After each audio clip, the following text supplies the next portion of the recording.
I'll send you an email. And by the way, but they felt, I think they felt like the rally was a good way to fight.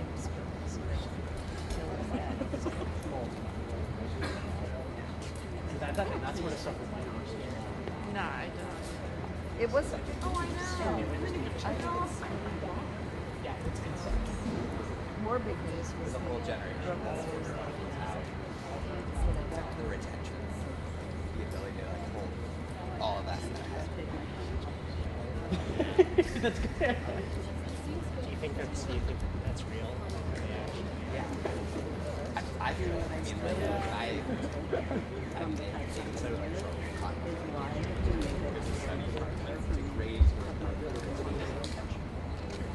like, why is it not? in every I have a question. I have a question. Why is it so hard to effort like towards from any true silence? Exactly. I think they moved it to like accessibility. I'm like, why would it be big? Or like, it'll show you some sort of That's focus mid-day. And it means only a month. the way that I would like get myself. Thank God, but don't ever do that again. Yeah. But now I'm like, yeah. But I guess maybe that could be the opposite, where it's like actually, like the fact that SpongeBob is made into the realm of like this like amazing, just watch the whole artistic form, where it's like, like actually maybe it is worth being married. Is she gonna marry a fox? Oh, if that's not. It's like parents were concerned about it. And now I'm like, the show is so good. It's Well, it's like my daughter was still Just a little. 11 minutes, but I 8 minutes. I have to do some Put on the 2X. Yeah, my card on and That's true. I guess like I didn't think about it yet. so I said it's a little. My favorite thing about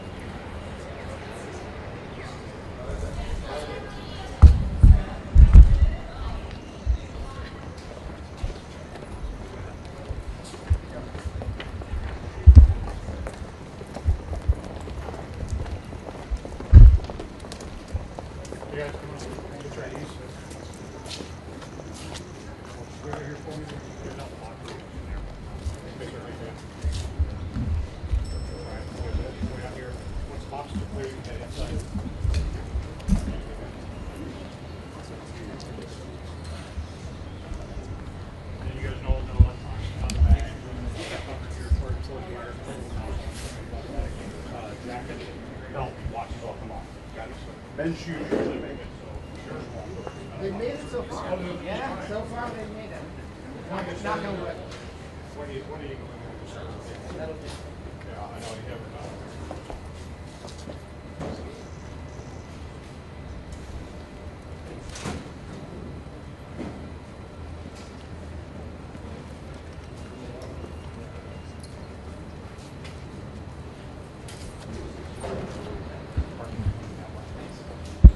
David, just wait right here for me, please. Once I clear out your room. Yeah.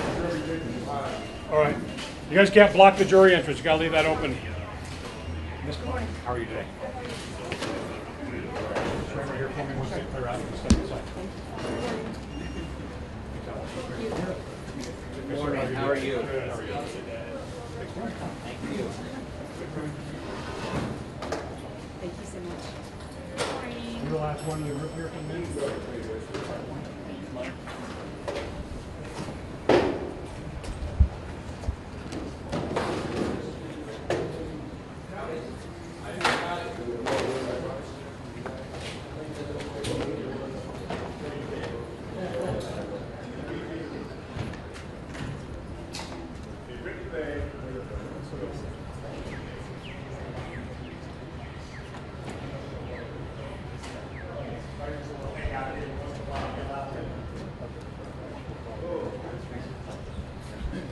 Double check it.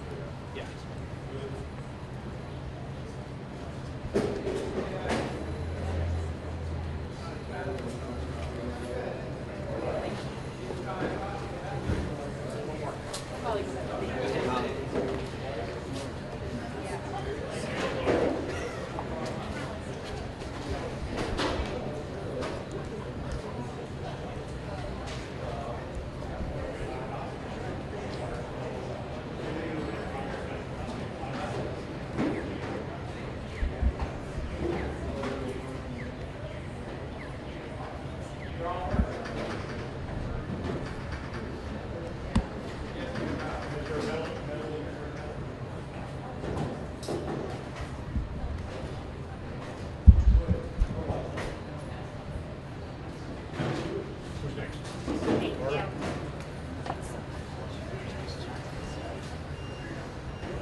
Any press going to come in? I don't want to have a reaction.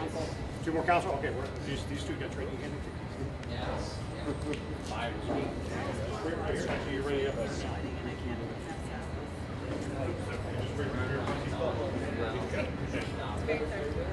Public one. How are you today? You've been waiting a long time. You're the first one here. Here, Emily. Wait right here. Good morning. You know where to go up to the fourth floor? Be on the right hand side. Ready? You ready? Good. You're out here socializing. Good to go.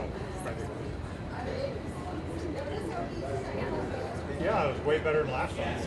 We kept getting stuck in it.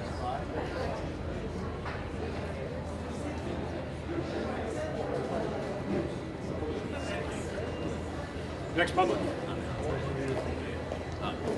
That's right, Andy.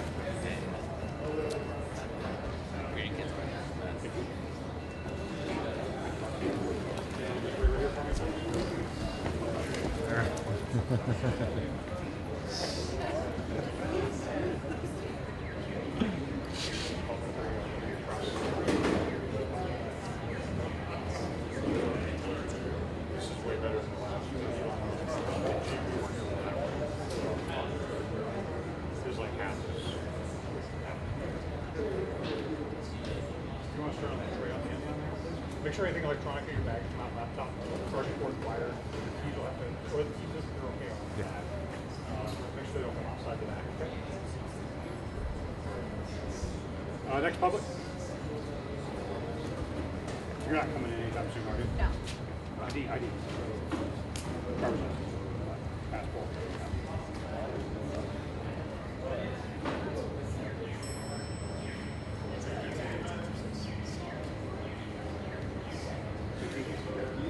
We're right here. Once you call you in, go get you. Okay, do I need to pick up my bill? Yeah, belt. Yeah, anything electronic in the back, just like flat or digital. Wire, that includes wires, chargers, portable mouse, anything like that. Laptop. Just like flat and bag and go. Just double check the pocket.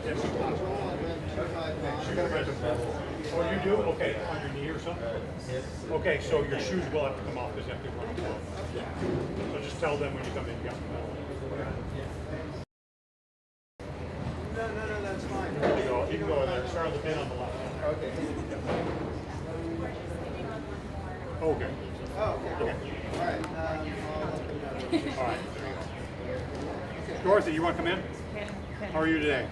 You're not limping anymore. No cane. Good for you. You're healed. Those cushions are amazing. I like to fly with them.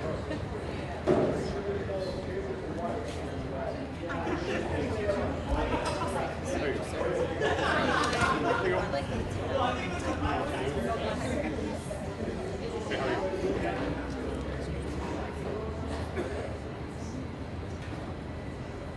Yeah, they've already given out stickers. Yeah, they've already given out stickers. Yeah. Are you public, right? Where do you public? Oh, media. Did you get a pass? Okay, so now you have to wait in line. But, well, she's already gone. You have to go, once you come in through the line, you can go up and ask her a question. I can't call her down here. Okay, that's okay. Thank you. You know, you have to have ID. Yeah, you have to. So if I have one of these, can I go back and come back? Yeah, you can, as long as you have that. And then just go get it. Yeah, we'll let you in if you have your actual passport or ID card. Do you have any other form of ID that's government issued? Driver's license, passport. Just passport, driver's license, and ID card. Yeah, you have to bring it. But you can come back here. As long as you have the stickers, you get it. Exactly.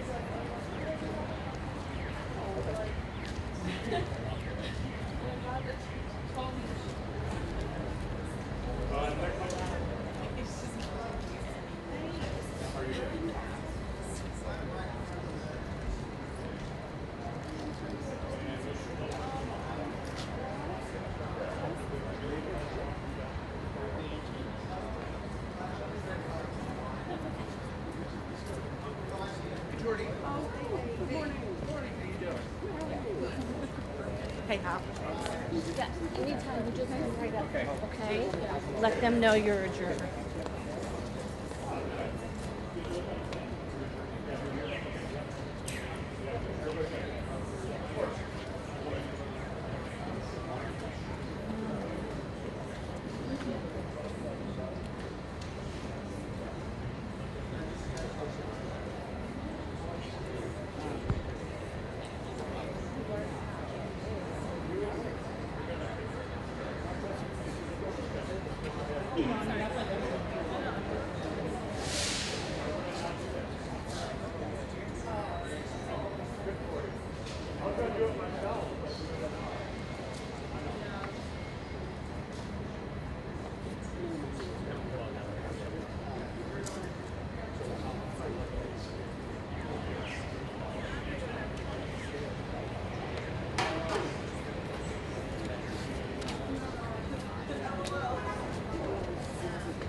Busy. Go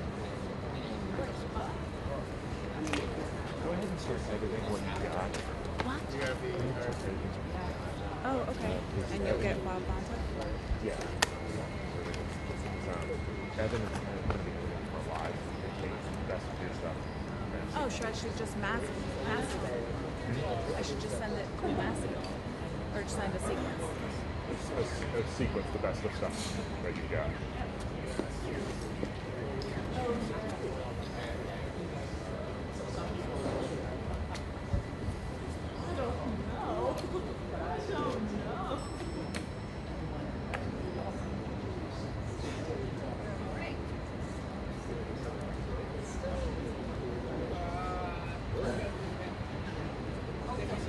Hello.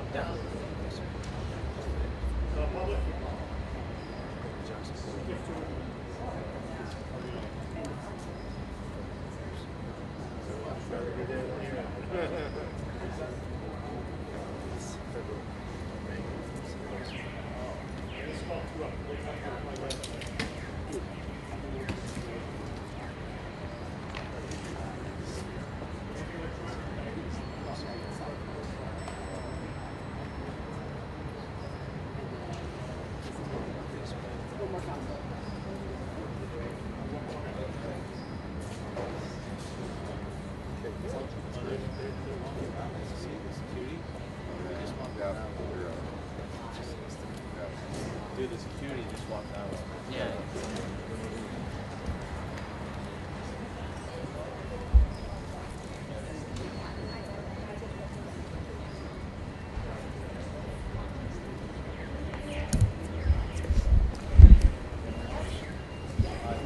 Is that Bronson who just arrived?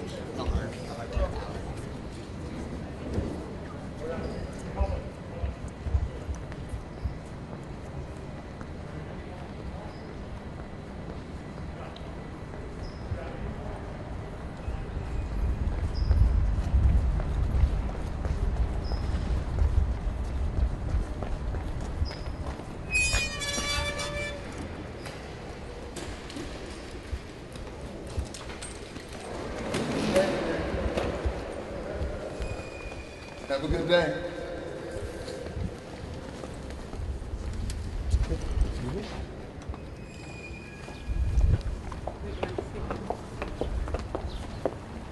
You still have to go through security.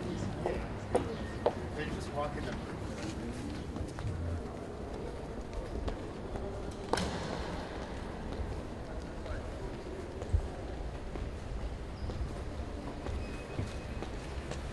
Did I miss it?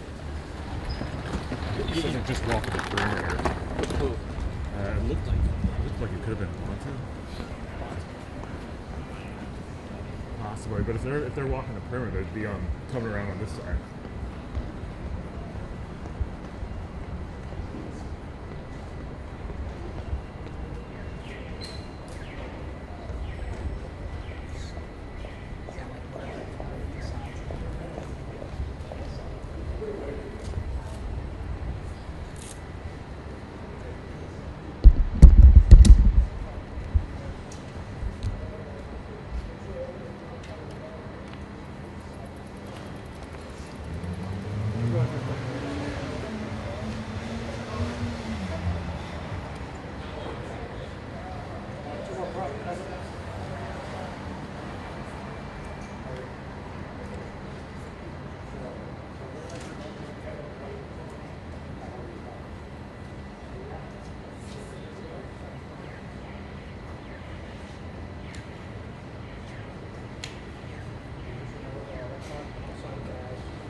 If you get a nice clean sequence, it's a clean focus shot. Yeah. It's part of arrivals.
Laptops, charging port wires all come out. Anything electronic basically is absolutely black. You can start on that bin down there. And once she gets in and they start clearing out, you can set there. Right now. 2 more. How are you today? Michelle, here's our product is ready. How are you today? Age?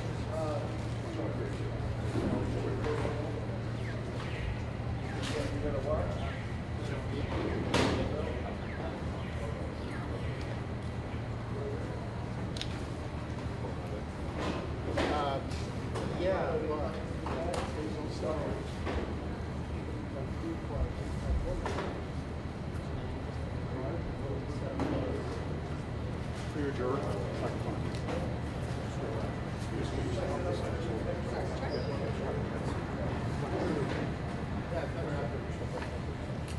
So that I was like,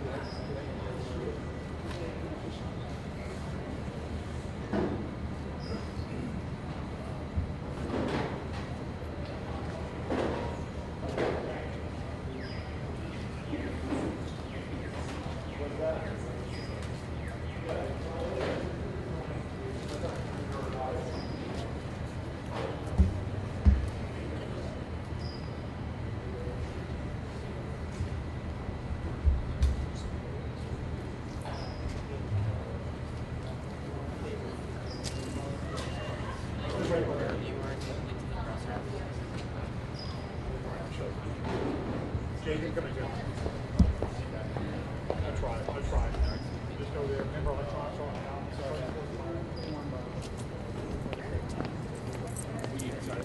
Oh, really? Okay. She's called her. I was going to say, I thought I did that. No.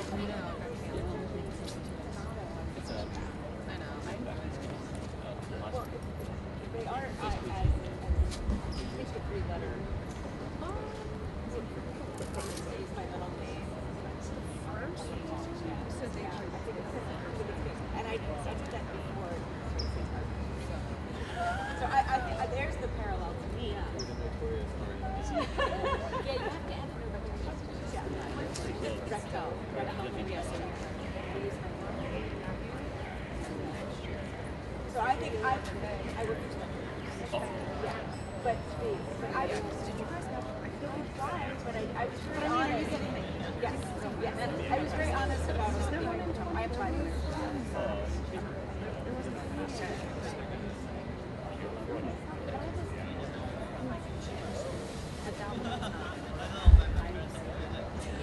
and I think there's going to be a lot.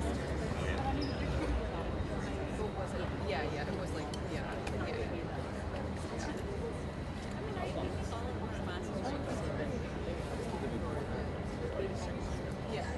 That was,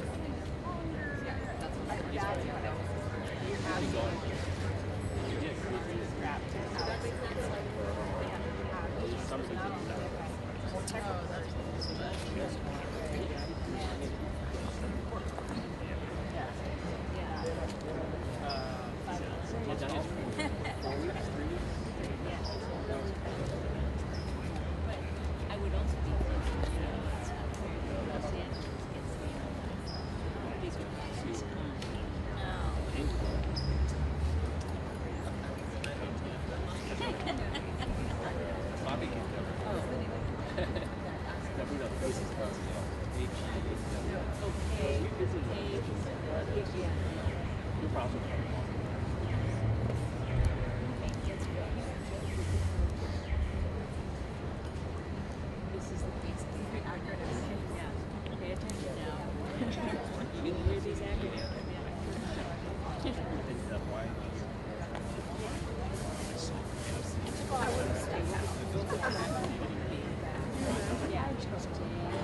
Yeah.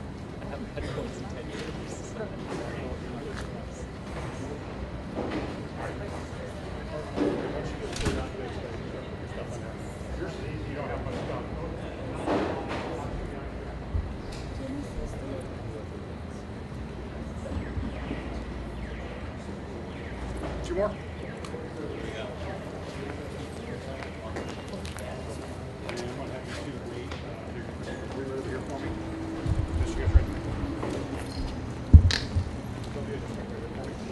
Hey guys, how are you?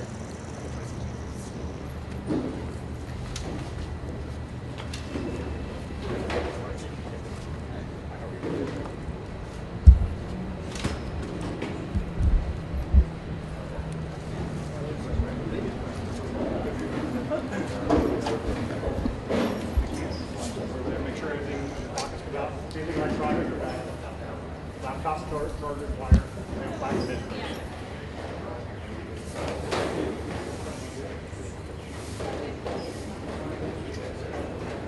And if you guys are ready, come on up. Start right down there. Anything electronic comes outside the bag, start with board, ladder, stuff like that. Thank you.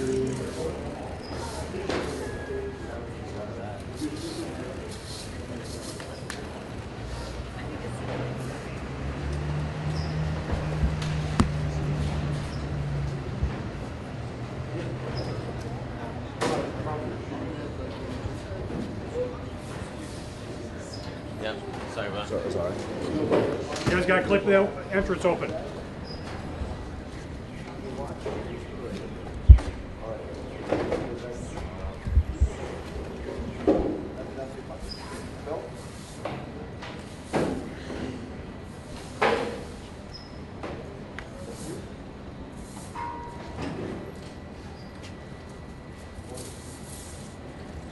Two public, come on, two. How are you? Did you guys get stickers or they already? Okay. Yeah, really? Okay. Go sit inside the please. There you watch some stuff inside. Good morning. What you guys are gonna have to clear when he's got public coming through, you guys gotta keep this clear. It's gotta stay clear, all right?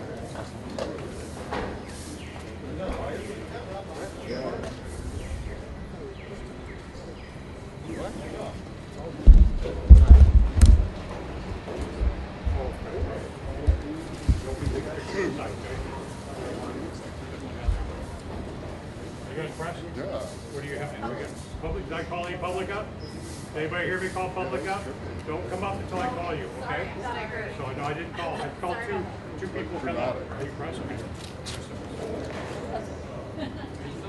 Media. Media, okay. Wow, that's good. You sure you're media? Do you have a press pass?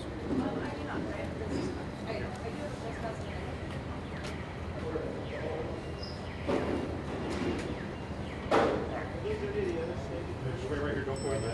Clears out. You guys are just public, right? You're public? I'll come in a minute. Right. You have your ID? I need to see ID too. I got one guy Thank you. Just wait right here. I'll kind of tell you. This guy.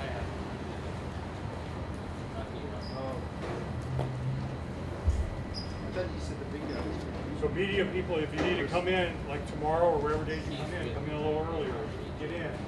Because there's a big gap where you guys could come in way earlier. So, like, we open at 7. And then there was some lawyers came in, but then there was a 10-minute gap where hardly anybody. You guys all could have come in. Well, so if you guys are media and you're not you don't have a pass. I do have a credential. I just left it. Yeah, but you have a pass for the clerk. Okay, so you do gotta wait. You have to wait, okay. But if you had a pass for the clerk ahead of time, because they have a seating for public, seating for media. I couldn't get my bosses to get me 6 weeks coverage. Are you media? No. Is media? Yeah, media, do you have a pass with clerks? But you're saying 7 a.m. You already, with the clerks, you're clear with the clerks? Yes. All right. You see right there, ID too. Yeah, you can come, okay. That's okay. Here's George. And just wait right here. Oh, not yet. Wait till they clear out. My hand steady. This isn't bad like the other one. Here's my ID. Yeah. Oh, I know. Do you have to have it with you? Doing the lips. Or do you have a card with you? No, okay. Yes, do like those. No, your driver's license or passport, whatever you have. Are you media? Or you're jury. Sorry. Just wait right there before you forget.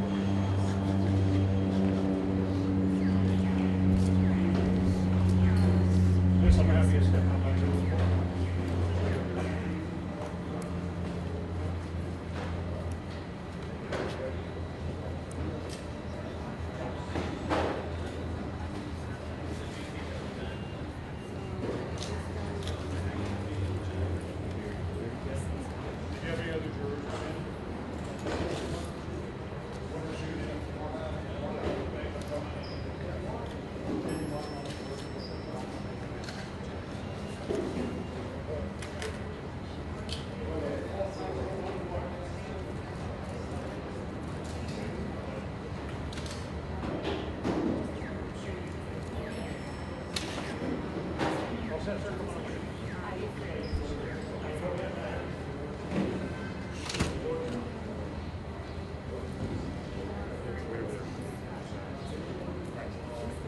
Where's your driver's license? You got a driver's license? I need a driver's license.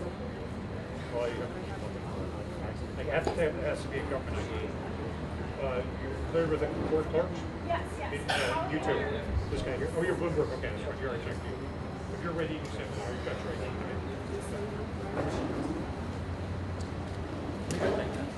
Just have for next time. Just have your ID ready.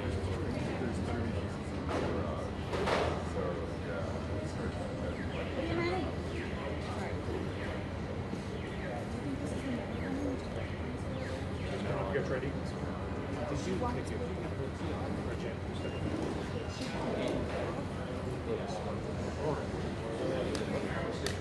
Remember electronic outside the bag, like flat bit, parking board, wires, stuff like that? Shoes should be good. I don't think she's coming. Okay, so we do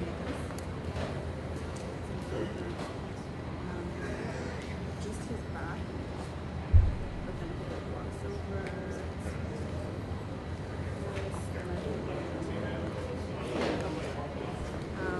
You have enough video. Is that not?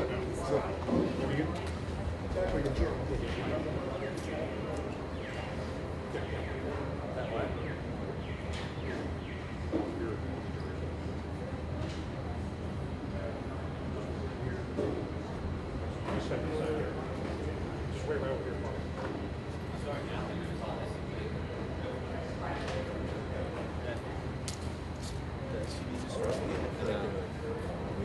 Yeah, I saw that. That's why I came back.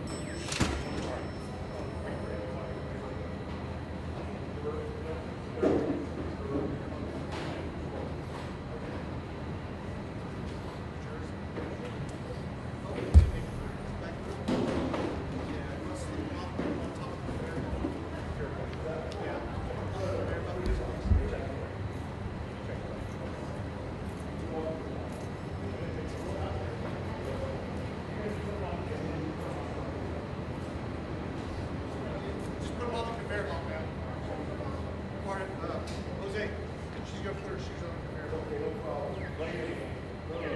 You just wait there. Or just wait right here.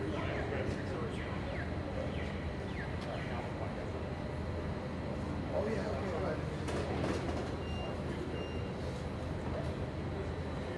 Try those shoes. Give it a try. Good. And once they're Yep. Two more. Public. How are you? You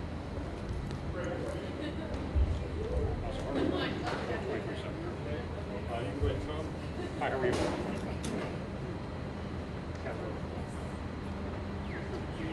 And you want to send the two more. Oh, yeah. And wait right here, don't wait. How are you, miss? How's it going, man? Good. Here we are. And you just got it so you guys know electronics outside of bags, laptops, phones, chargers, just laying flat in the bin, wires, anything like Another that. 6 weeks of nothing but happens this week. Just take them out, lay them flat in the bin, a separate bin or whatever. That way. Yeah, I hope so. That's the same for us, too. It's a little different this time of year. There's not really no witnesses, right? I mean, are any of these families going to come forward, or? Oh, they are. Oh.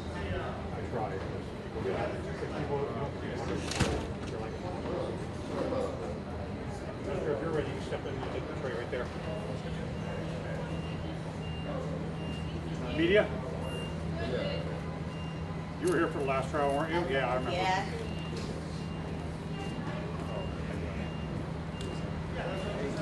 Just we'll go in and plug in just a second, okay?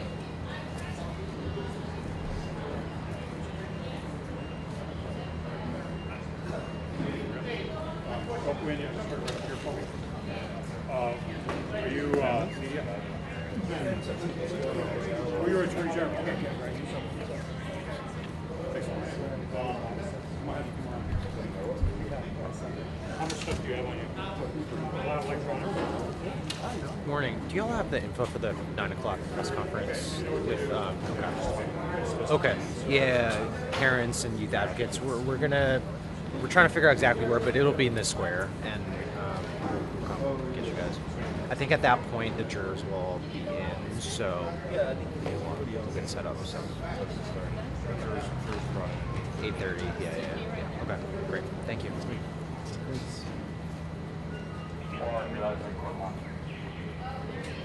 Yeah, he's coming back. Yeah, he's coming back. Like, yeah, that's what we're looking for. Yeah, I didn't see it. That would make sense. Yeah, it's a Homeland Security back. We'll see. Yeah, we'll see.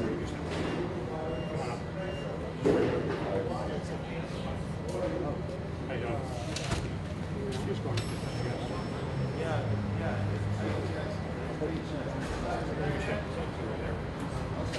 Hey, sir, how you doing? Sure, raise your don't go in yet.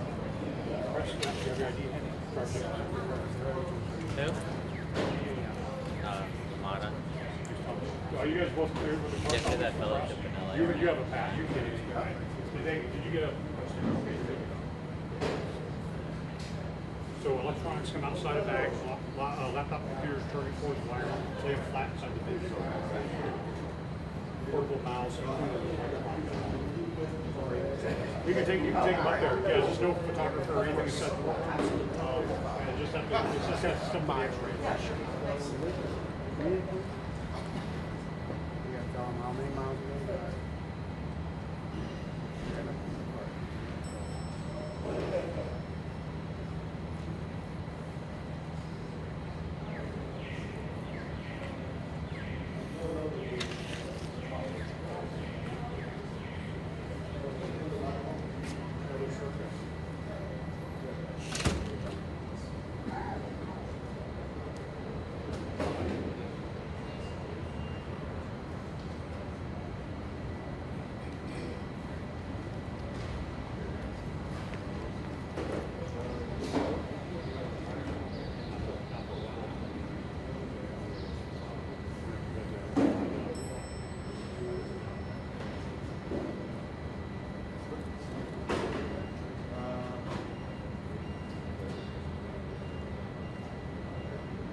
Yeah, charges too.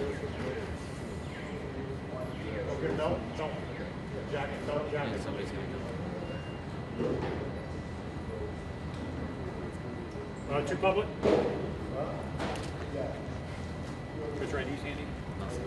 Maybe driver license? maybe the Instagram. Or passport, whatever. You have your ID, right? Instagram. That Oh, no, you have to have the driver, you have a passport?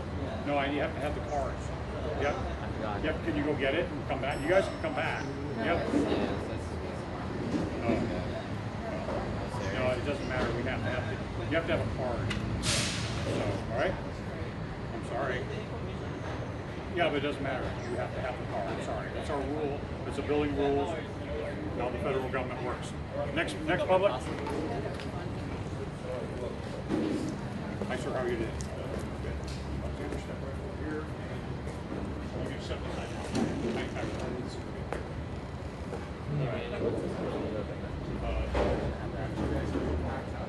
Not too bad though. Missed you. Come on. Last but not least. What? It's mail to, not Melito. Melito. Also. Oh, mail to. Fuck you. Pretty funny.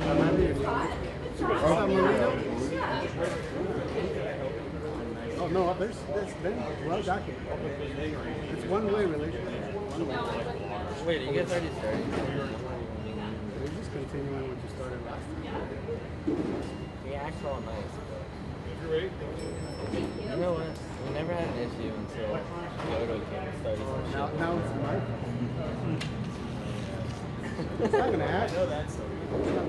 Dude, I'm like 5%. You might be actually. So we need proof first.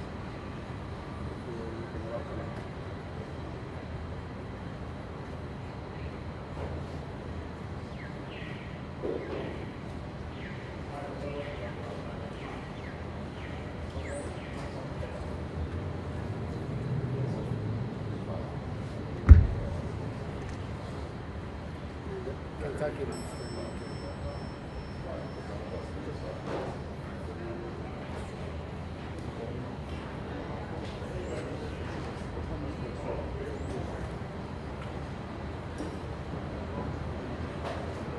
Maybe let's get it right there.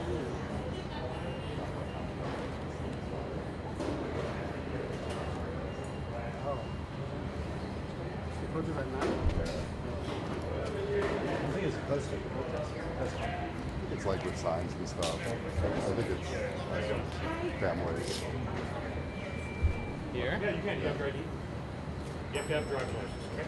Okay, thank you. I think it's like families and kids. Get your ID handy too. You put your stuff in. What time's the press conference? Oh, No. there's a press conference? I just RSVP'd to it. Yeah, please. You have to do,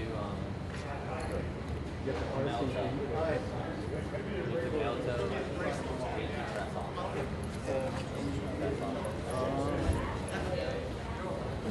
That works too.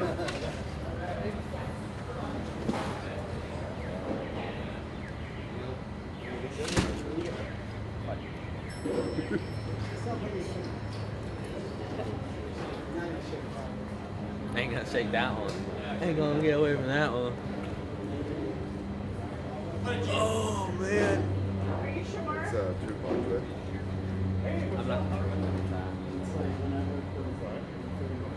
But it's not here.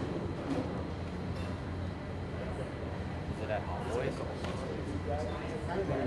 Really? I know where we're going.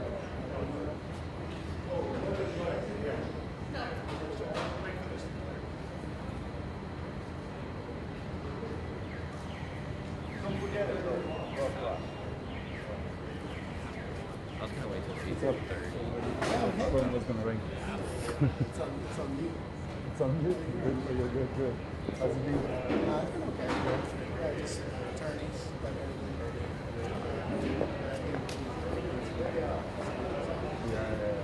Sounds like it's going to testing.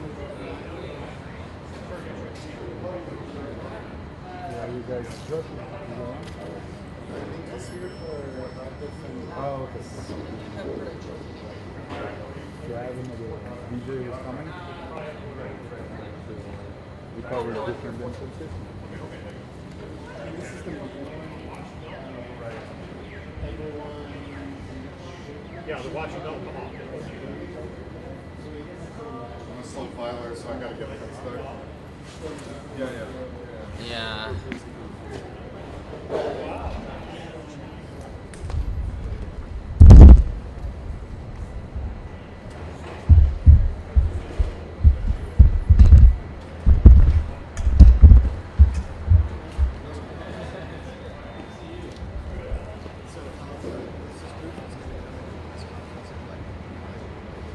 Yeah, like my parents.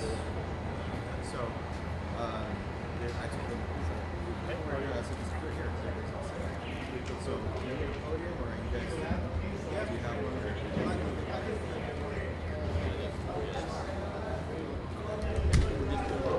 That's what I told them. Your employee, you go on. And then just put it in. Give everybody Wait right there, I'll a second. Are you an attorney on the case? Okay. I'll get you.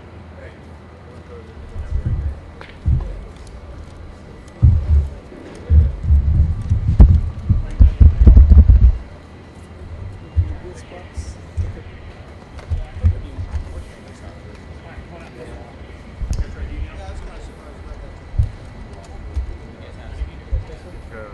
For all the months, NBC had a whole crew live set up right there. Yeah, there's a press conference at 9 with families.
Less busy than we had expected.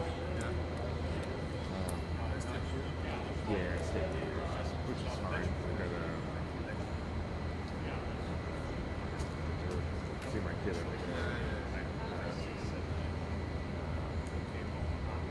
And you know, it's like Australia was based here, so I got to cover some trainings and stuff, but like because they're no powerhouse, but so there's like no pressure in covering them, so it's like it was kind of nice to just cover them. And I could file another story. Just not the same as covering some. Did you just stay in LA?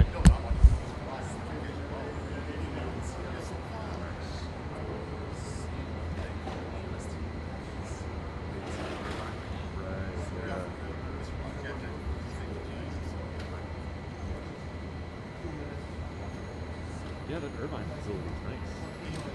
Really nice. It's like, yeah, you know, no wonder why it's so expensive here. Thanks to facilities like that. Only the rich people can afford that. Yeah, I went down once. It was like the very opening training for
so much.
but we'll just see. I just don't look. I would feel really good about it if we could do it here, but do that. And think how much I can't move it back on the foot.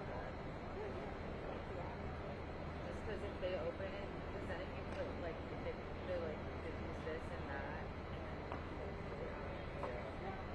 I don't know.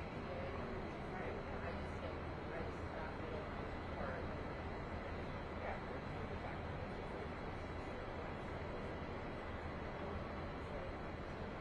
Because then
Test, test. 1, 2.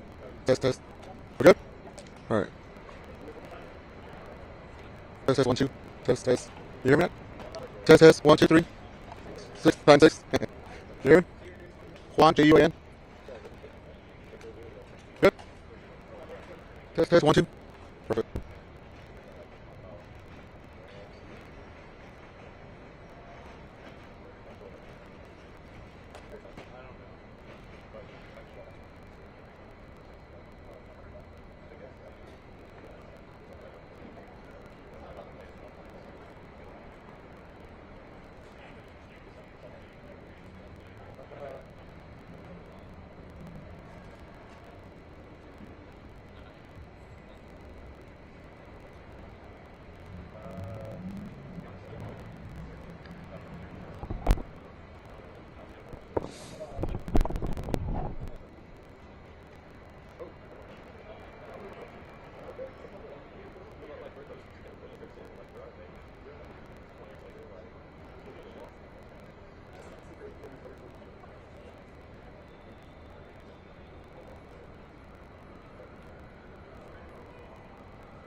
No way. It's a lot less.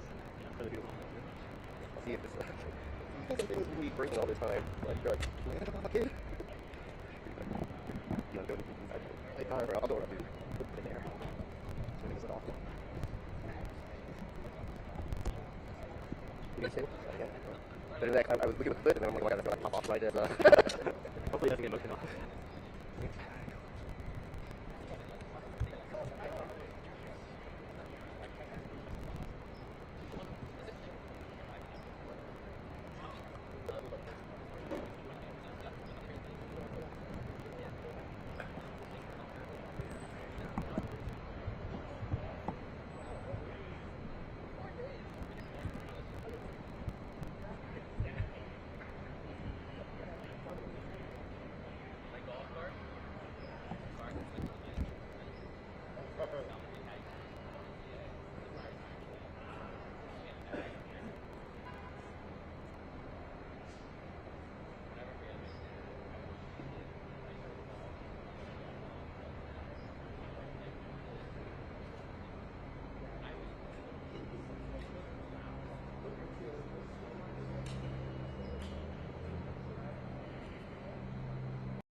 Oh, that's gonna make it. How can I put that? I would put it right there. Yeah. Yeah, yeah.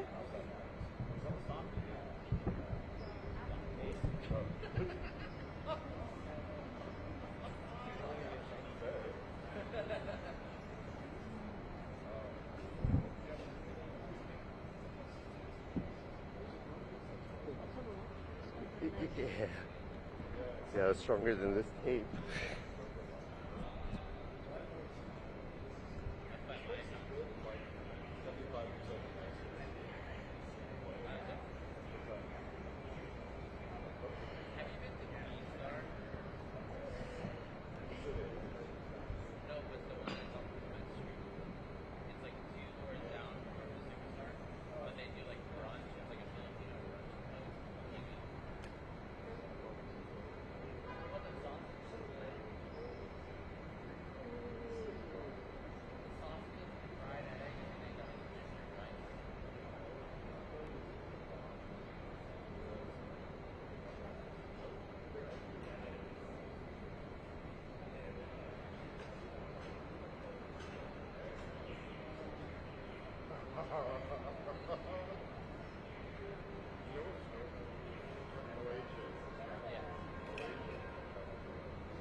Check, check, check.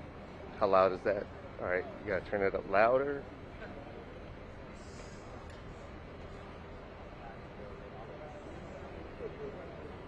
Check, check, check. Alright, so if they speak quiet, it will still pick up. Pick up. Alright, hopefully it don't fall. Please don't fall.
got stuff. Okay.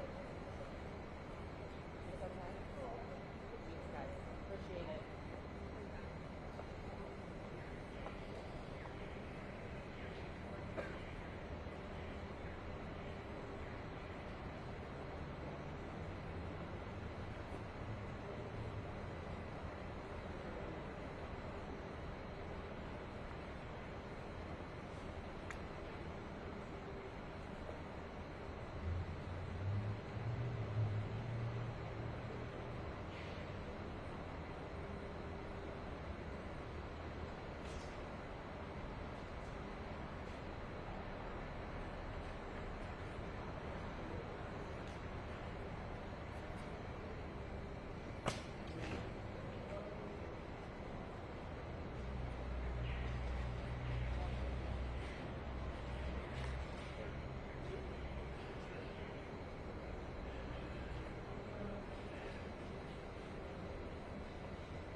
Lennon Torres, LENNONTORRES from Heat Initiative.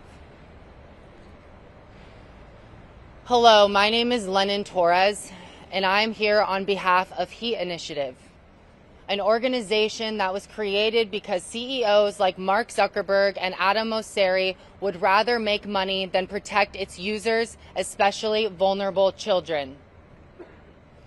Today, I am joined by parents, survivor parents, and youth advocates from across the world. I'm joined by Coco Konar's sister and mother. I'm joined by Owl Hinks's parents. I'm here with Elijah Heacock's mother, with Riley Bassford's mother, with Emmy's mother as well, and Anna's mother. Behind us, justice is going to be served. The courtroom doors are open, and it is time that the public see what the executives at Meta have known all along, that their products are designed to addict and harm children. For years, we have been gaslit by safety feature updates that often end up buried, missing, or broken altogether. And today we're here to say enough is enough, and it's time for transparency and accountability. There is nothing inherently social about these platforms. Instagram is not social media. It is a predator-enabling engagement farm. And we deserve better. The names on that banner whose lives were cut too short. There is an 8-year-old on that banner. Let that sink in. Each name more than a data point. So we stand here as a reminder that we will keep showing up until justice is served. Thank you.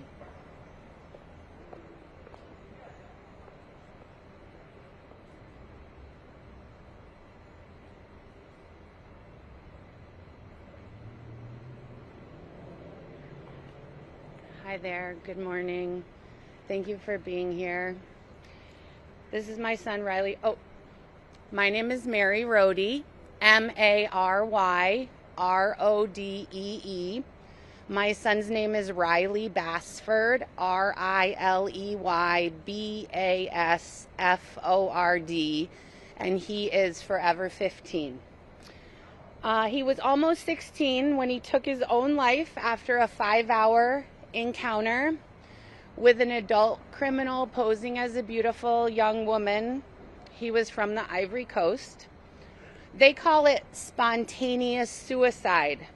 I call it what it was, the predictable outcome of a system that protects corporations instead of children. This happened on Facebook Messenger. The platform Riley asked to get permission to use because he wanted to use their marketplace feature. We were honest about Riley's age when we registered him for Facebook, and he was then restricted from marketplace because he wasn't 18. But yet this criminal was allowed to find him, lure him, coerce him, and trick him. For years, I've watched lobbying win over legislation. It's still cheaper to buy off politicians than to build safety into these platforms. Every delay, every hearing, every press release costs lives. Meta and others have built empires on exploitation, and they hide behind outdated laws while families like mine live with the heart-wrenching consequences. While we were in Los Angeles awaiting a verdict, surrounded by other survivor parents, but also feeling deeply for all of those that were not there with us, along with our dear supporters and friends, we decided to create something that memorializes all the lives cut short by preventable design choices. It's not just a banner. Every name that I wrote on there is a promise that these children will never be forgotten, and that their stories will force accountability where silence once reigned. You can see at the far end of the banner where it looks a bit different. That's because I came to California again from very northern New York because we had to add more names since we finished that banner in LA in March. Today, the playing field feels level for the first time, thanks to those who refuse to look away. But justice shouldn't depend on timing or luck. Justice should just be the standard. I'm demanding that lawmakers stop protecting predators in suits and start protecting our children, our future. Riley's story shouldn't have been just another headline. It should have been a turning point. It should have been the end. This banner keeps growing because of corporate predatory design choices. Thank you for being here, and some other survivor parents are going to share their story. Next up, we're so glad to have Dawson. Dawson is one of the youth advocates here with us. Thank you so much, Dawson. Hello, everyone. My name is Dawson Kelly, DAWSONKELLY, and I'm with Design It For Us. My name is Dawson Kelly. I'm a UC Berkeley student and a member of Design It For Us. We are a coalition of over 600 young people advocating for policy that protects us online and holding big tech accountable. But before any of that, I was a guinea pig. As a child, I was unknowingly subject in a great experiment, one in which the company inside that courthouse reduced my childhood into watch time and sold it to advertisers. One in which people who understood my brain better than I did, knowingly and deliberately addicted me to apps that pulled me out of the real world and stunted my growth. One in which designers exploited the insecurities and awkwardness that come with growing up in order to create a machine that distracted and divided us. For more than 2 decades, they ran their experiment on an entire generation. They measured us, tested us, and optimized us. To them, we were not children. We were data. But this week, the experiment itself goes on trial. 29 states inside that courthouse saying what every kid who lived this already knows, that none of this was an accident. They did this knowing they were harming kids, all by design in pursuit of another dollar. My parents' generation watched the same 3 television channels. They argued, sure, but they argued about the same world. These companies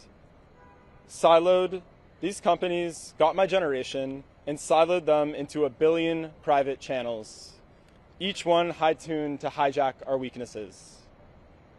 Holding these companies accountable will not bring back the time or the people we have all lost.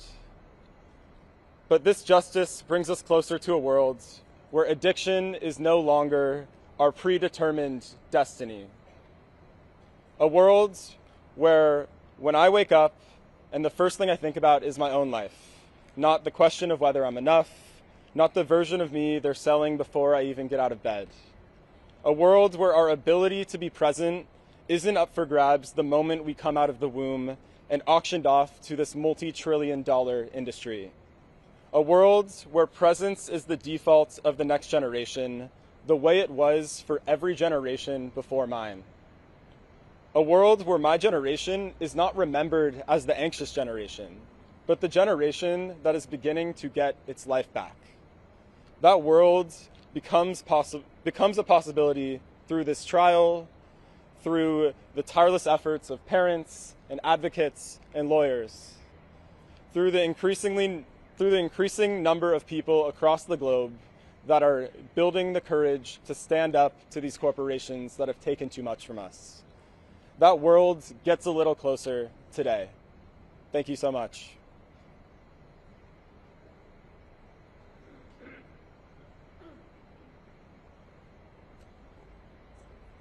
Good afternoon, everybody. My name is Josh Lowenthal. I'm an Assembly member. I'm the Speaker Pro Tem of the Assembly. I represent Long Beach. Last name spelled Lowenthal. I'm the lead author of AB 2 and AB 1709 that are moving through the California legislature. And I want to thank the parents, the survivors, the young people that are here, standing here together today. It takes some extraordinary courage to relive the unspeakable pain here in the public eye and to turn grief into action. We see you. We hear you. We're inspired by you. And we're taking action. I'm here not just as state legislator today, but as a father of 3 daughters. And like so many of you, I live this every single day. Every day I watch my girls navigate a digital world where platforms are running a massive, uncontrolled experiment on our children's minds, optimizing every scroll, every notification or engagement, not their well-being. And we didn't consent to that experiment. Our kids didn't either. And now we're seeing the results in the form of anxiety, depression, and in the most heartbreaking of cases, empty chairs at our family dinner tables. 80 miles from here in our state capital, we are on the doorstep of passing 2 of the most consequential laws in the country to change the relationship kids have with social media. The first will limit companies from deploying addictive features against kids under 16. Infinite scroll, autoplay, recommended algorithms, notifications, the very design choices engineered to hook developing brains. The second holds social media platforms financially liable when they're found negligent for the harm that they cause our kids. And we are developing and crafting this legislation so it can be cut and pasted and brought to state houses across the country until we get our federal government to act, because they have been derelict in their duty, providing no action, no oversight for this anxious generation, and we all see the results. Let's be clear about something. Legislation in and of itself will not get this done. What's happening in this courtroom, the litigation that you are pursuing, the truth that you are demanding to be told under oath, that work, shoulder to shoulder with the legislators across this country fighting the same fight, is how real change happens. It's a combination of that courage and those laws that will finally force accountability. And of note, the 29 states that are here are red states, blue states, purple states, just like the legislation that is moving across California. It is red, it is blue, it is purple. It is affecting every family in every corner of this state. In fact, I've yet to come across a family of school-age children that are not struggling with this issue. And I can tell you, it is the worst feeling of any parent to go into your child's room at 8 or 9 in the evening and they're by themselves completely and totally stressed out. It has to change. We're demanding change, and we won't back down. So again, to the families, to the survivors, to everyone who chooses to stand up when it would have been so much easier to stay silent, we thank you. We're not stopping until every child is safer because of your work here. With that, I'd like to introduce true hero and inspiration to me, Juliana Arnold of Parents Rise.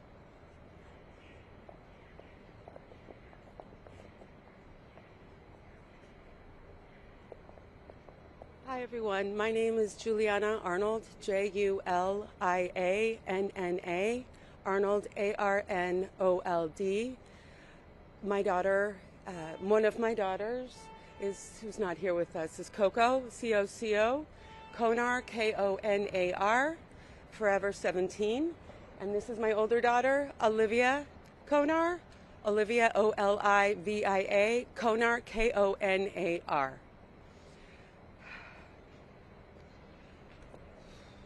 So I want to start out by looking at my fellow survivor parents. And I just want you guys to know that we are building Parents Rise together, and this is what it is. And you embody the spirit and the energy of what we bring with our pain and turning pain into power. And that's where we are today, because every child named today, we have Riley, Anna, Elijah, Owl, Emmy, and Coco, and thousands of others. This list doesn't even represent it's the tip of the iceberg for the number of children who have either died or been harmed by social media. So I'll tell you a little bit about my daughter, Coco. Coco was 12 when she opened Instagram for the first time in 2017, 4 years before the world learned what Meta already knew. Instagram was harming teenage girls. By her teens, she could not look away. Her scrolling became depression, then anxiety she could not escape. In that isolation, an adult man found her on Instagram, groomed her, lured her to meet him, and sold her what she thought was a Percocet for her anxiety. It was fentanyl. She was barely 17. Coco's story was not an accident. We know it was the predictable outcome of a platform Meta knew harmed children, while none of the rest of us had any idea. 5 years ago, Frances Haugen exposed Meta's own research, showing it knew Instagram harmed teenage girls. Now Meta's evidence corroborates what whistleblowers told us. And as Attorney General Bonta put it, Meta knows what it is doing is bad for kids, period. And that's what we're going to find out in this court case. And while they were doing this, families were suffering. And Meta was spending more than $13 million on lobbying Congress this year, deployed 86 lobbyists, and poured another $20 million into its own super PAC, all to fight the laws that were meant to keep kids safe and hold these companies accountable. So Meta, thus far, seems to be losing in court. So what it's turning in desperation is to Congress to give them another liability shield before the next generation of technology faces the same reckoning. That's why Zuckerberg's push into AI should alarm all of us. He says technology should empower people, not manipulate them. But why didn't that principle apply to our children? We are tired of these PR stunts and greenwashing. These cases are the only thing that's bringing out the truth through the evidence that's being discovered of what was really going on behind the closed doors of this company. And we will expose more of it through this trial. So we know we need accountability in Oakland, and Oakland can give us accountability and hold them accountable. But it is really Congress that must decide whether accountability ends here or finally begins. And thank you to Attorney General Bonta and every AG who brought this case. Thank you for standing with our children and the truth. We were there in Los Angeles and we didn't go away. We were there in New Mexico and we didn't go away. And we will not go away after Oakland. This is one of many, and we are here for the long haul. Our children should have grown up. Instead, we are left to speak for them. Let theirs be the last childhoods sacrificed to silence and inaction. Thank you. I'd like to present Lori Schott, a fellow survivor parent.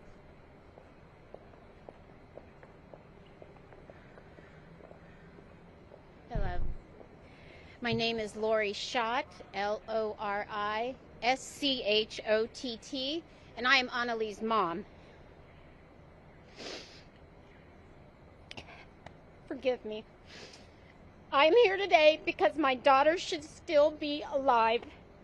Annalee was 18 years old. She was a rural Colorado farm girl. She loved her family, her God, her horses, and every four-legged creature she could haul into our farm. But behind my daughter, we knew and loved, she was fighting a battle we could not see, a battle within the world of social media. After we lost Anna, I opened her journals, searching for answers on why a little girl that left a note the day she died that said, "I love my family, don't be sad for me. It's not you, it's me." Inside those journals, I found my daughter's pain. And I want to read one entry so people understand the impacts of the design of these platforms and how they impact little girls like my daughter. Annalee wrote, "Tonight has been one of the worst nights I've had in a while. I was sitting on my bathroom floor telling myself how much I hate myself. Nobody is going to love me unless I look the part. I look at other girls' profiles and it makes me feel worse. Nobody will love somebody as ugly and as broken as me." And we continue to learn about Annalee's social media experience and how devastating it was. We learned that according to Meta whistleblower Sarah Wynn Williams, Meta targeted ads at teenage girls when they showed signs of being in a vulnerable emotional state and when they felt worthless, insecure, or like a failure. Advertisers were allegedly giving access to our children so beauty ads could be delivered at the very moments these girls were at their most vulnerable. Let that sink in. When my daughter was struggling, it became Meta's bottom line. 1 year later, I continued to fight. In 2019, the year before Anna took her life, Meta's researchers found that 1 in 3 girls felt worse about their bodies. Meta knew this. They knew young people were being harmed. Meta knew children were not safe, and Meta kept running algorithms. Children were kept engaged, and the money kept flowing into Meta's bank account. And now, attorney generals across this country have brought allegations into the courthouse about how Meta knew what it designed and what it told parents and the public. We have already seen why getting evidence in the courtroom matters. I was in Los Angeles, New Mexico, juries heard the evidence. And now here in Oakland, attorney generals are bringing their cases on behalf of the people of this country. I want to recognize my Attorney General, Phil Weiser. Attorney General Weiser was one of the first public officials to see my daughter's algorithmic content that was pushed to her and to read my daughter's journals. He used the power and responsibility of the Colorado Attorney General's office to help bring Meta to this moment of accountability. He used everything he had. The evidence and Meta's internal documents will finally have their day in court. And today, as I stand outside this courthouse as Annalee's mom, I have a message for Meta, Mark Zuckerberg, and Adam Mosseri. You built one of the most powerful and richest companies in the world has ever known. You designed and built these platforms that reached into our home, into our children's bedrooms, and into our children's minds. But power does not excuse harm. Profits does not erase the responsibility of big tech. And no company, no matter how wealthy, no matter how influential, no matter how untouchable it feels it is, should get to stand above the truth, the law, and our children. Thank you.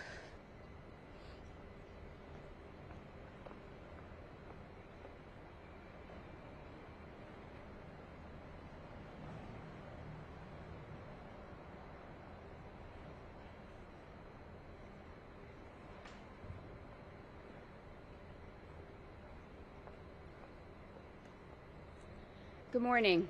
My name is Erin Popolo, Erin Popolo, and I lost my daughter, Emily Murillo, Emily Murillo. She died by suicide after relentless cyberbullying and harassment. Emmy didn't want to die. She loved her family. She loved her pets. She loved her frogs, her geckos, and our time at the lake house. She loved her life. What she could not survive was the hopelessness and the helplessness that was created and amplified by the design choices that Meta put in front of her. First of all, I would like to thank my Attorney General, Jennifer Davenport, for taking real steps towards justice, not just for my daughter, but for every family in New Jersey and families around the world who have been devastated by preventable harm. When Emmy died, I knew immediately that this was not just kids being mean. It wasn't a mystery. It was a design flaw, a system built to maximize engagement, even when that engagement was cruelty, humiliation, and harm. And now we finally have the evidence to prove what parents have been saying for years. These platforms are not neutral. They are engineered environments, and children are paying the price. And with the introduction of AI, Meta has stumped to the level of using pictures of dead children to advertise their product to grieving parents. Yes, they took a picture of my daughter and me sitting crying in front of a memorial on the ground, and they asked me if I wanted to turn it into a comic strip. So the level of inhumanity that they have created is unprecedented. I want to speak directly to the families standing beside me, to the attorney generals across the country, and to the teams working behind the scenes who refuse to look away. You got us here. Your courage got us here. Your persistence, your refusal to let your children's stories be minimized, that is what is moving the needle. I hold Emmy in my heart every single second of every single day. I fight for her. I fight for my daughter Kaylee, who is now raising my grandson Kai, without the aunt that he deserved. And I fight for every family that has been shattered by Meta, those who choose profits over people. I will not stop, not now, not ever, because our children deserved better. And we are going to make sure that every child who is still here will get it. Thank you.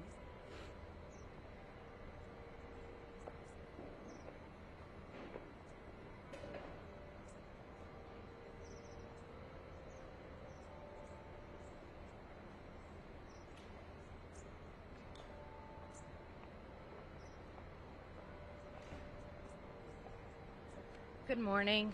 My name is Shannon Heacock, SHANNONHEACOCK.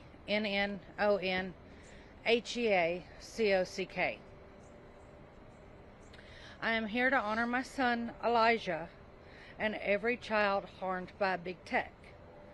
But before I tell you my story, would you kindly take out your phones and set an alarm for 20 minutes?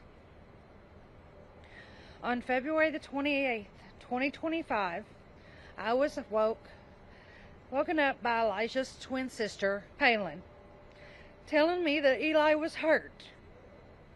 I ran to him. He was laying on my cold laundry room floor, and I had no clue what had happened.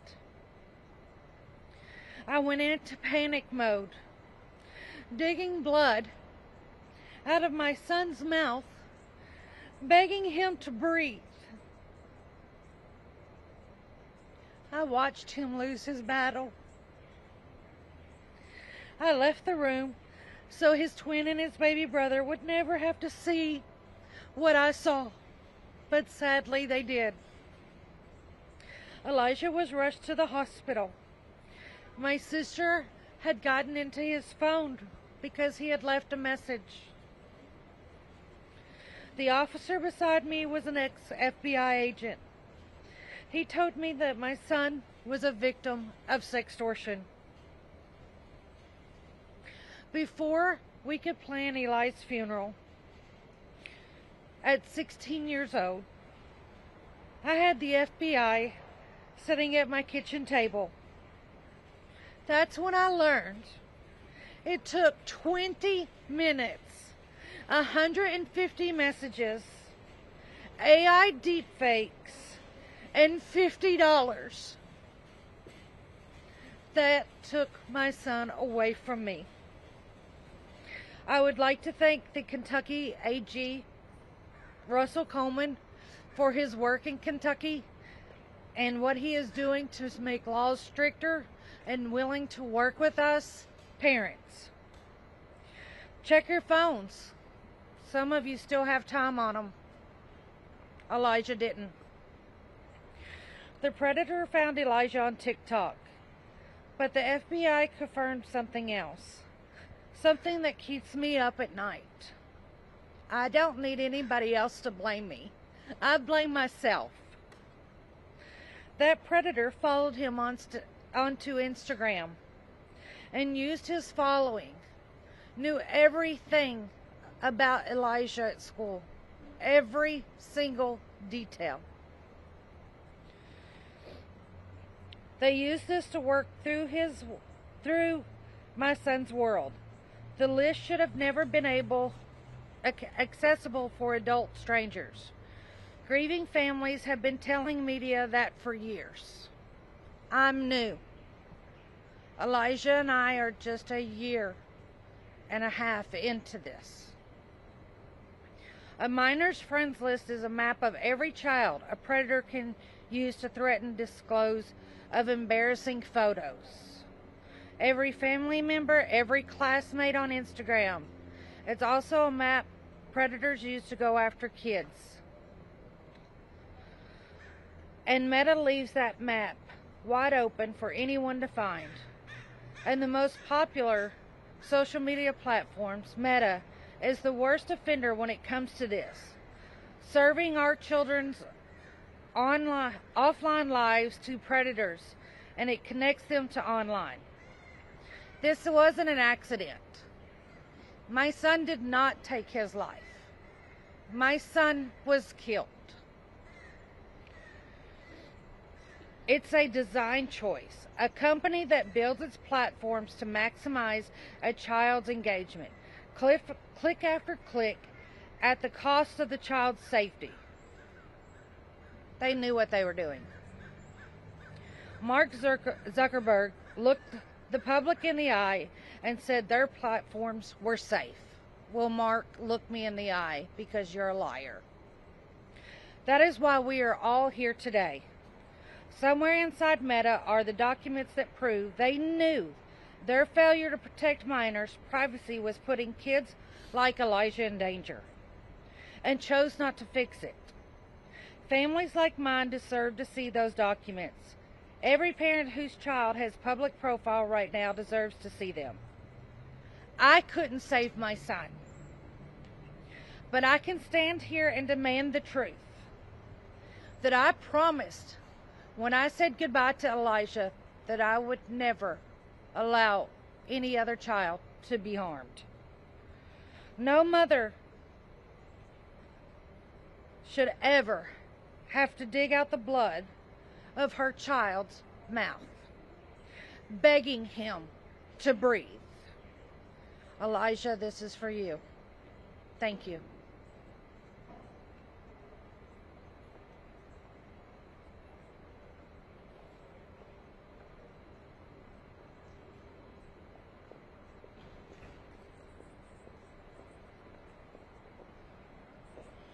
Good morning. My name is Victoria Hinks, Victoriahinks, and this is my husband, Paul. And we live in Marin County, and we're here on behalf of our daughter, Alexandra, lovingly known as Owl by all of her friends and family, forever 16, and taken from us too soon by big tech. I first and foremost want to thank AG Bonta for his leadership in holding big tech accountable. He's done great work, and we're grateful that he got us here. I've also worked closely with California's first partner, Jennifer Siebel Newsom, and I want to thank her and Governor Newsom for their hard work in this space. Owl didn't die by accident. She died by design. Meta's own engineers built an algorithm that knew exactly what to show a struggling 16-year-old girl to keep her scrolling, and what that content could do to her. They knew, and they did it anyway. That's why this trial matters. Big tech must be held accountable like any other company that knowingly harms a child. And lastly, let me tell you about our beloved Owl. She was kind, sensitive, and beautiful, absolutely beautiful on the inside and out. She ran cross country. She loved animals, especially our Westie Elsa. She loved anything pink. She was a proud Swiftie and loved Hamilton. When she was 10, for my 50th birthday, she memorized every lyric to the song Alexander Hamilton and sang it to me. I will remember that forever. It's the best gift anyone has ever given me. She once sent Lin-Manuel Miranda a birthday card, and he wrote her back a handwritten note and autographed picture that she cherished and treasured, one of her most prized possessions. She wanted to be a mom and a preschool teacher. And she should have graduated from Redwood High School in Larkspur back in June. And she should be heading off to her freshman year of college now. Instead, she's buried at the Mount Tamalpais Cemetery in San Rafael. And finally, it is time that we take Mark Zuckerberg's name off our San Francisco General Hospital. This man has made decisions that have led to the deaths of so many children. It is criminal. It's like putting a picture of the Marlboro Man on a lung cancer wing. This has to stop. It is criminal. Again, thank you so much to AG Bonta and everyone for being here, and for all of the other survivor parents who give us so much love and support. And thank you again.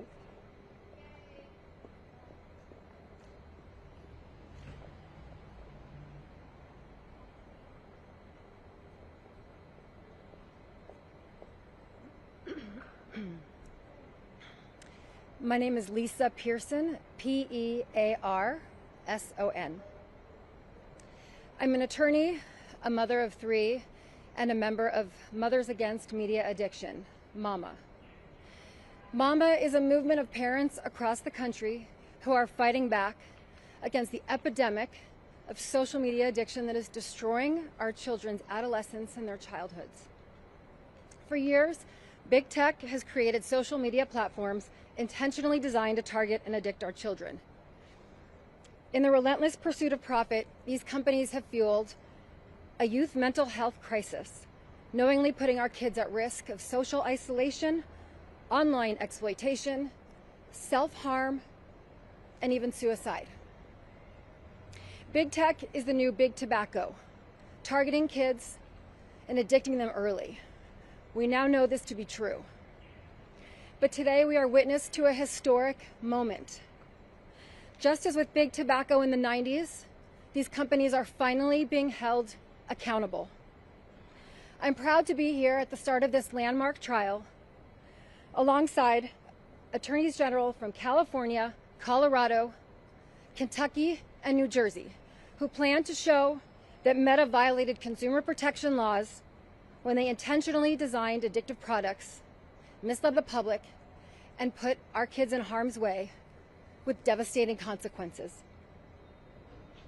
With recent verdicts in LA and New Mexico, finding that Meta executives knowingly put kids in danger on their platforms, the message is now clear. If you design platforms that harm our kids, there will be consequences. At Mama, we are fighting back against social media addiction in our homes, in our schools, and in our communities. And we are so grateful to the attorneys who are here standing up for our kids in this trial. But we know that lawsuits are not going to be enough.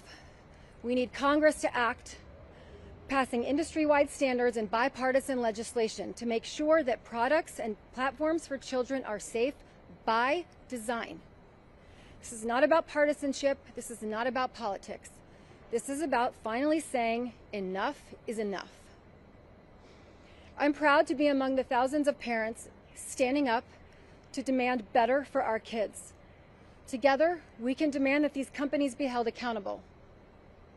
Together, we can demand that our kids are no longer knowingly put in harm's way in favor of profits. No family should have to endure one more unspeakable loss because these companies continue to operate with impunity. I'm here today, and Mama is here today, because it's time for a change. Thank you.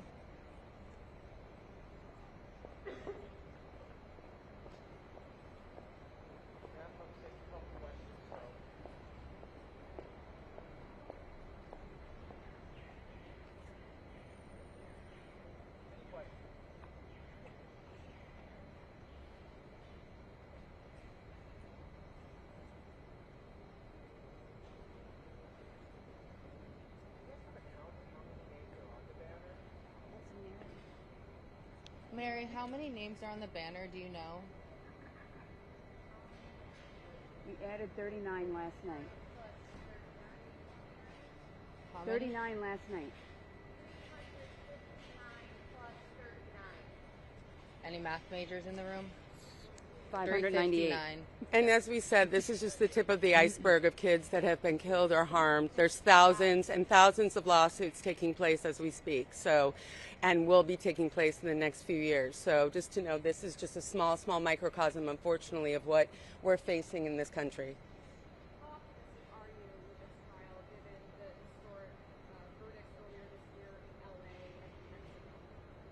Sorry, could you repeat that question, please?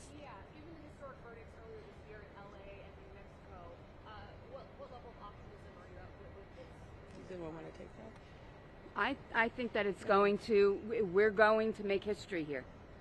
I think this is going to be a groundbreaking trial, that they're going to be found liable for what they are doing to people. And I think it gives us the opportunity, since there's only a single defendant in Meta, that we will even discover more information of what Meta's been doing knowingly to harm, addict, and exploit our young people. And that has created the mental health issues and the deaths and the destruction that we're finding within the American families. And we have fought in D.C. We have lobbied on Capitol Hill. We have lobbied in our state capitol. We are lobbying against the most powerful companies in the world. But today, it's different. The trials are different. Our children deserve this. Our country deserves this. And there is no way that we are going to back down after we leave these trials, the determination, and not head back to Washington, D.C., because we need legislation and laws in this country to stop harms to our children. There should be no reason last night, we're adding 39 more children's names to this banner that are gone. Since March. Since we were in L.A. And that just shows you, because after the last trial, where did we go? We went directly to D.C. There's a bill on the table in the Senate right now that could be going to Trump for a vote by the end of the year. But let's see what they're choosing. Are they going to choose to protect children, or are they going to continue to protect and provide liability shields for the tech companies? They need to decide, because they can't do both. You don't get to do one without the other, and we're tired of sitting here waiting. And as we said, 39 more kids have died, and that's one we know about, since we last had the trial in Los Angeles.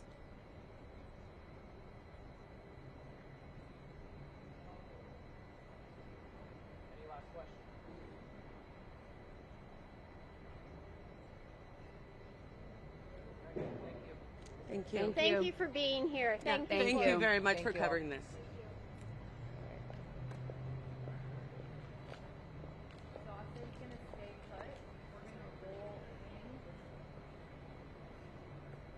I encourage you to take a look at the names that are on the farther end that didn't get to come forward. And then we can begin rolling. Let's go that way actually so that those can stay open and folks can take a look down there to that addition. So you can hold and go slow. Keep initiative.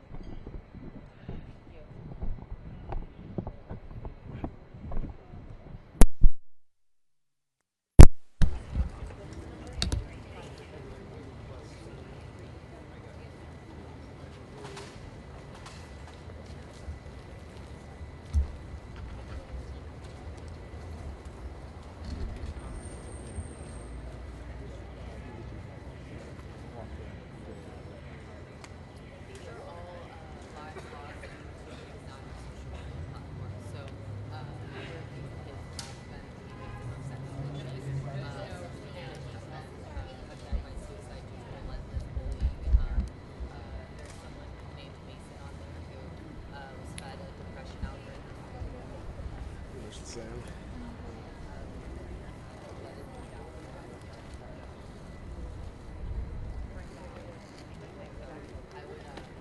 I would say that broadly, this is the outcome.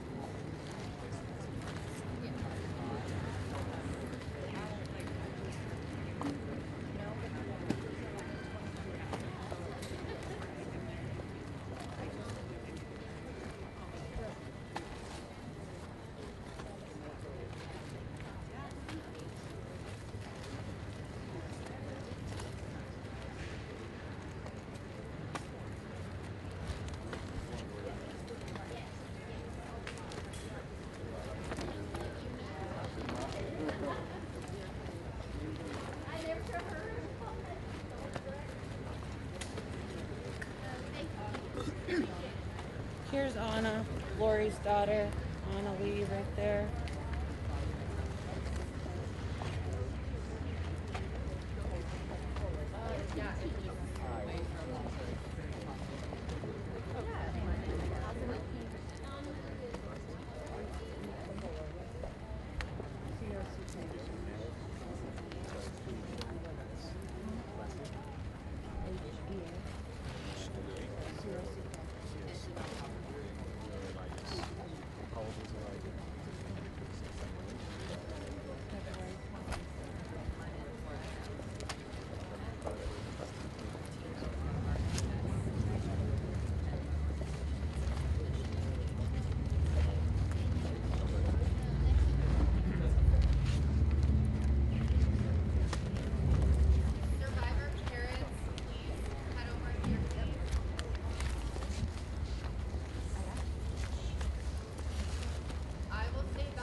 Okay, great. Great. No worries. Okay, so inside the trial has started. We have Sandra Tatiana, she's inside covering what's happening in there. But outside here, they just had a press conference with parents. They had almost 400 names of children who have died from social media related harm. That's what they had. This could be they committed suicide. This could be that they met with someone on social media that was then a predator. They could have had depression, anxiety, all of these things that they are blaming Instagram, Facebook, and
going out live.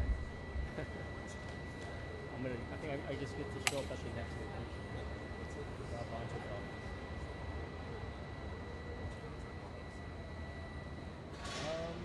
Like, it sounds like it's inside, right? Cars going in.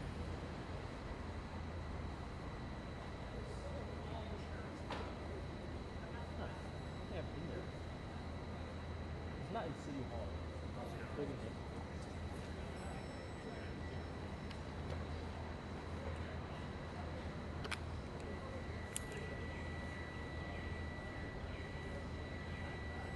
Are you back tomorrow?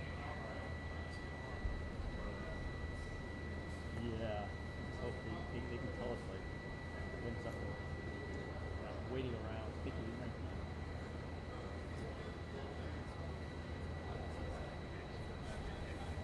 Let's see.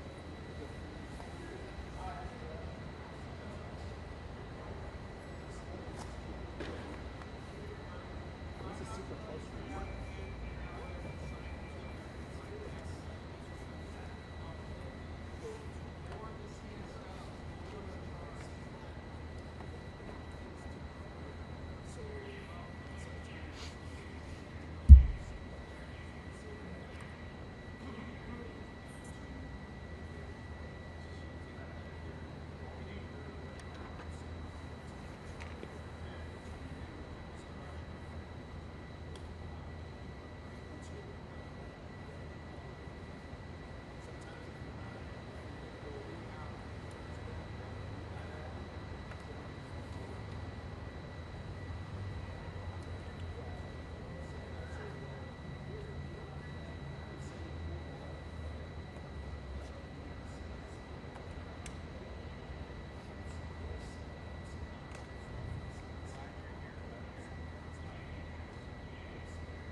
back number 17. I just want to check in if you're getting my audio. Because I think it's kind of...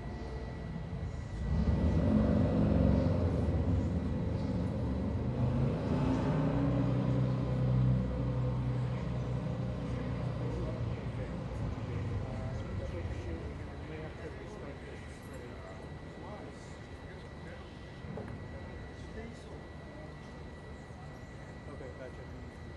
Alrighty. I'll call you back inside. Figure it out.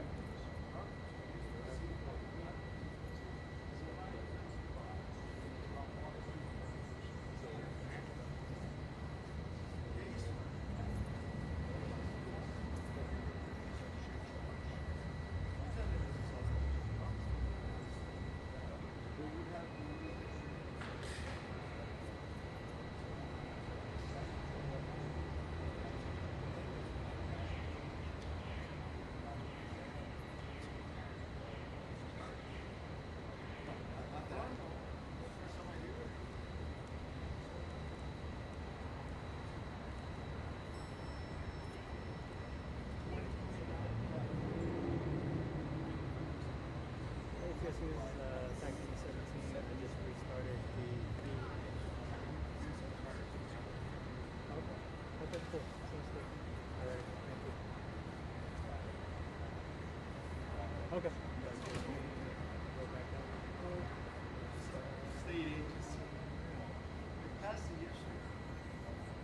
So, 2029, certain requirements. Definitely certain requirements. Okay, cool. Thank you.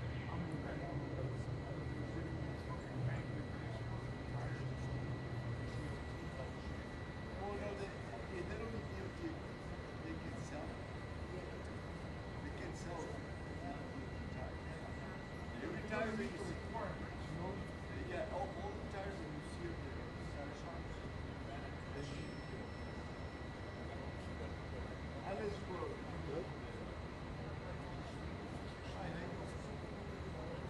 Yeah, sure. But you know the best license, the best stuff you have is very well. Usually like what the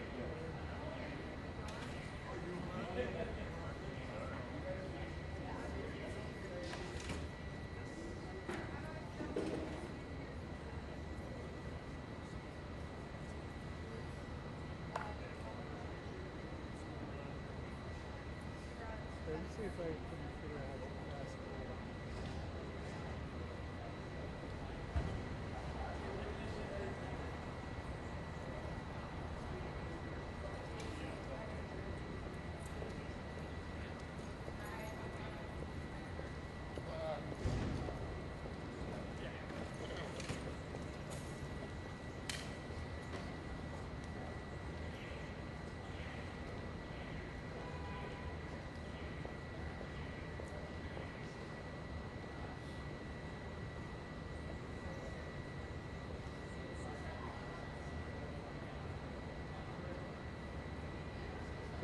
Well, because this one I have like on a long clip. It's about like 43 minutes long.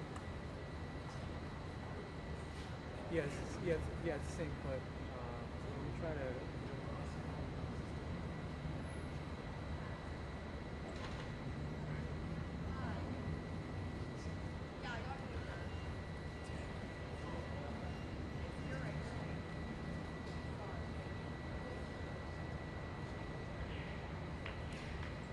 Okay, gotcha. Let me go to picture glasses. Okay.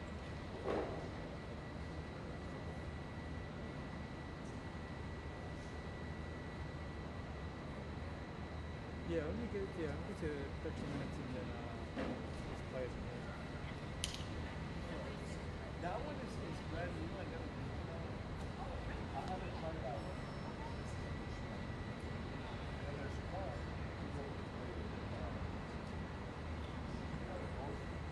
Across the street.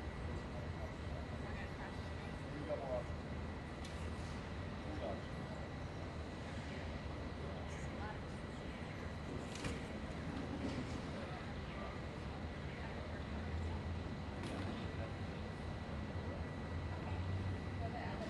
All right, let's go. All right.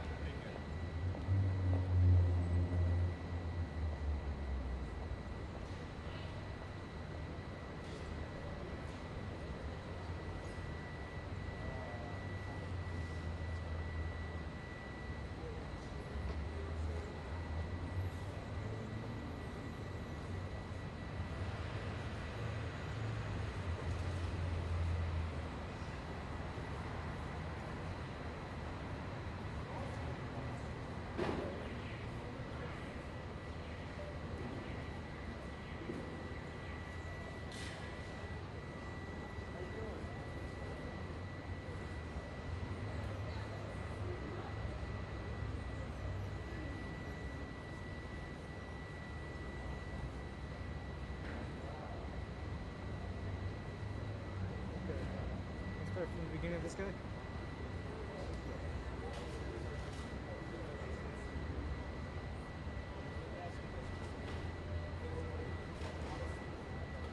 Okay.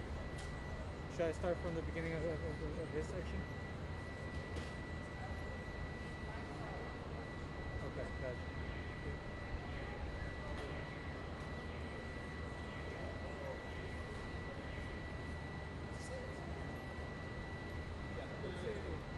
Starting here now. Alright, thank you. Okay, cool. Sounds good. Thanks so much. Alright, bye-bye.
Spectrum 17, Marvin. Cool. Thank you.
course. Of course. No, you're fine. Thank you. so much. I wish you the best. Thank you.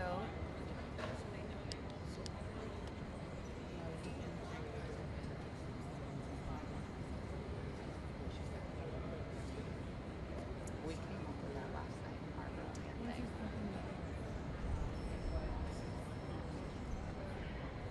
I think that like average people are really realizing it. I was doing a presentation for clinicians and I just heard Riley's murderers now have gone to jail in the Ivory Coast and I just can't. I haven't changed my slideshow and I'm looking up at my picture and I wonder if right now that the case is closed, they put in the real pictures that were from Riley's phone have been like, you know, inside the case file. And then I say just like out of my own, it's not in my, oh, I guess I can't put those up there because I still got to take down Mark Zuckerberg off the cuff and leave out the state location. So I hope.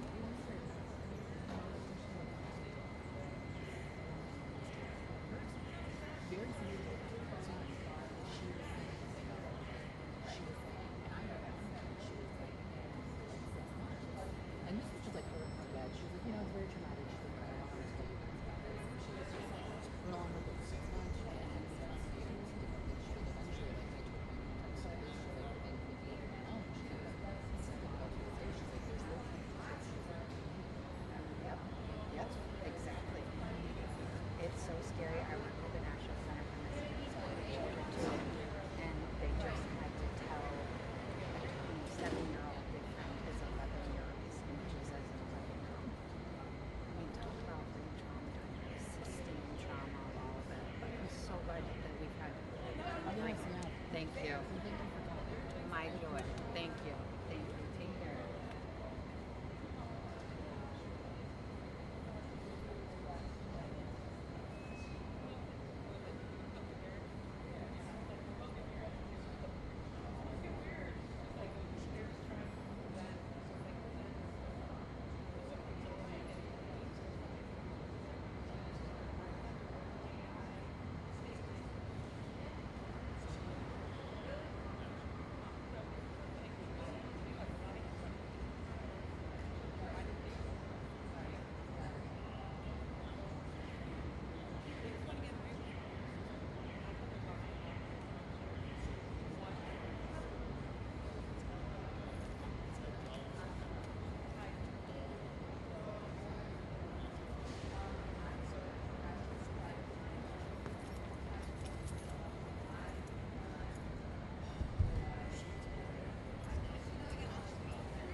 Hey, do you know if you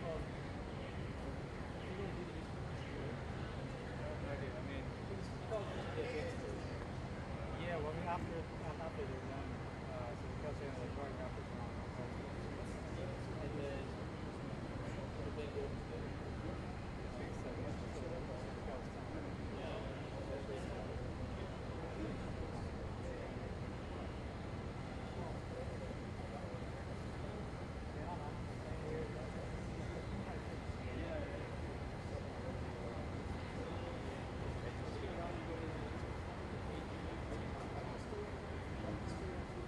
go So yours isn't down there.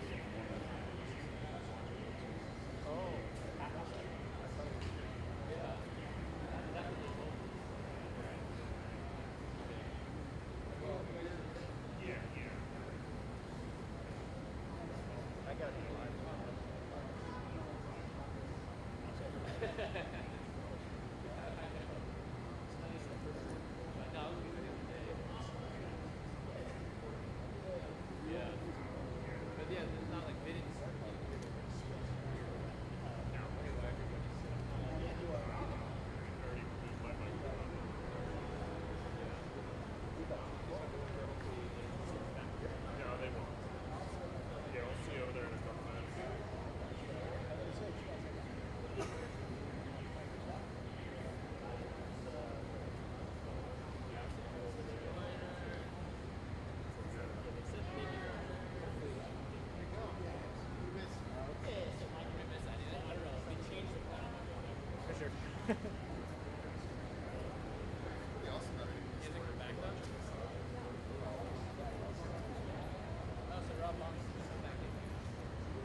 Is it going to give you feedback? No?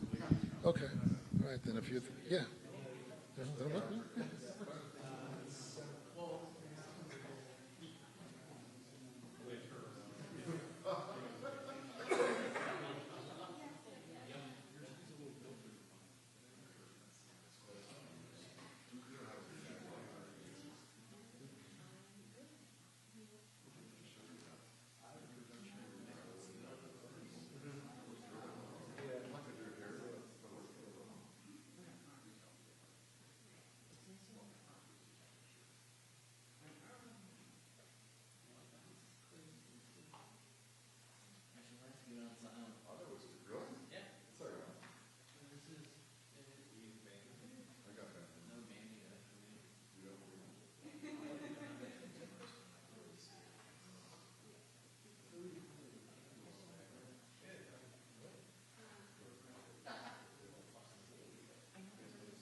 All right, mic check, 1, 2, 3. Mic check, 1, 2, 3.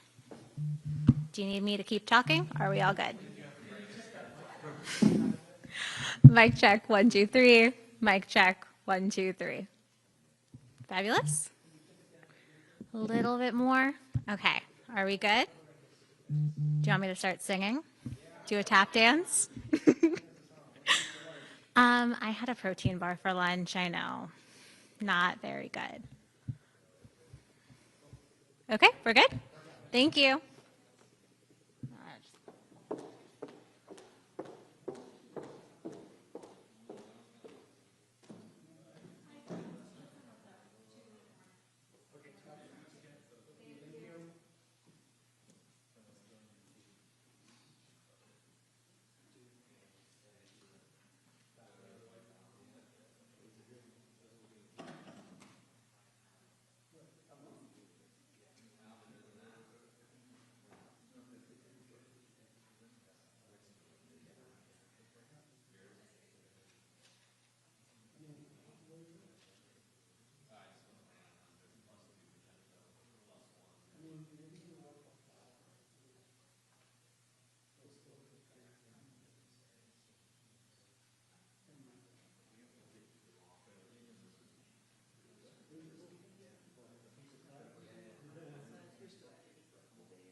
Good afternoon, everyone. I'm Rob Bonta, California Attorney General. Thank you for being here in Oakland. And I want to, in particular, thank my incredible colleagues, Attorney General from Colorado, Phil Weiser, and the Attorney General from New Jersey, Jennifer Davenport, for being here, for making the trip to be part of this first day of trial. I am grateful that we have an incredible collaborative team. We have another member of the team who wasn't able to make it today, but I want to thank him for his participation and his support. That's Kentucky Attorney General Coleman. But his team is here, and I was recently in our war room with our team members, and we had team members from each of our states here, from Colorado, New Jersey, California, Kentucky, as well as some other states. And I want to just lift up the collaborative effort which this case is. We are the 4 states that are part of this, what we call a bellwether case. But there are 29 states, bipartisan, across the country, who are standing up for families, for parents, of course, for children, for consumers. And I'm proud to be part of that collaboration. So we are teaming up here in our efforts to hold Meta accountable. Today, of course, was the first day of trial. It'll be a 5 to 7 week trial. But today, both the attorneys general and Meta laid out our cases. And I'm probably biased, but I found our case to be incredibly compelling, devastating in the presentation. The jury seemed very focused on hanging on every word that was being said. And we, of course, heard from the first witness, a whistleblower engineer from Meta who was in charge of child safety while there, who talked about the fact that Meta knew the harms that it was visiting upon children, but failed to act. He also talked about their motto, their culture, if you will, which was to move fast and break things. Unfortunately, the thing that was broken here was the mental health of our children. And so I'm grateful to have the opportunity to be here. We laid out our case today, which is essentially this, that Meta has designed and deployed a dangerous product with dangerous features that they knew would create excessive use and compulsive use by children, and it would create mental health harms, including things like anxiety and depression, like body image issues, like addictive tendencies, like learning loss. They knew all that. They knew their product was dangerous, and they lied to the public. They lied to Congress. They told the public, they told the world that their product was safe, that it wasn't dangerous. And so their deception, their lies are at the core of our case. And we are excited about how our first day at trial went. We're excited about the opportunity to hold Meta accountable for its conduct. And we look forward to taking this case all the way to the end here and getting the appropriate remedies, both injunctive relief, changes in behavior, changes in business practices going forward, as well as the appropriate financial penalties. A couple things I want to highlight. Between our investigation and our and disclosures from former insiders, whistleblowers, folks who used to work at Meta, we have proof that Meta knows that Instagram is harmful to a significant percentage of teenagers, especially teen girls. Meta knows that. Meta knows that more than 13% of teen girls on Instagram say the platform makes thoughts of suicide and self-injury worse. Meta knows that. They know that 17% say it makes eating issues worse. And 32% say it makes body images worse. Meta knows that. Meta knows that certain key features can push users into harmful content. Meta knows that the like button leads teens to compulsively engage with the platform. Meta knew all of that and more and decided to do more of it, to dig in deeper, to double down on that conduct, on those practices. Mark Zuckerberg, founder, chairman, CEO of Meta, personally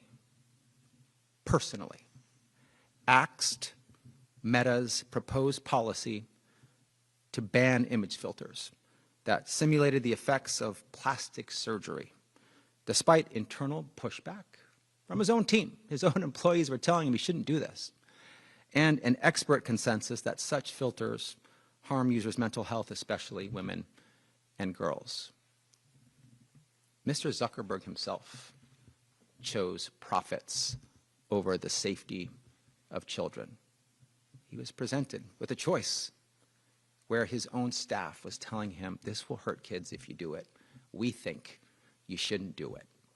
And he overruled them and said, do it, knowingly harming kids, and then later telling the world that their product was safe. The company had internal discussions about the negative impacts of the like button, but they decided to keep it anyway. Again, they chose profits over the safety of children.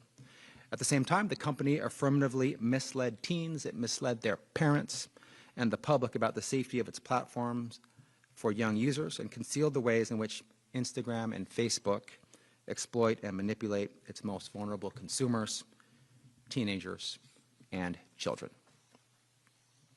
Zuckerberg testified to Congress that Meta doesn't design its products to be addictive, that Instagram does not harm children. Instagram President Adam Mosseri testified to Congress that Instagram is not addictive.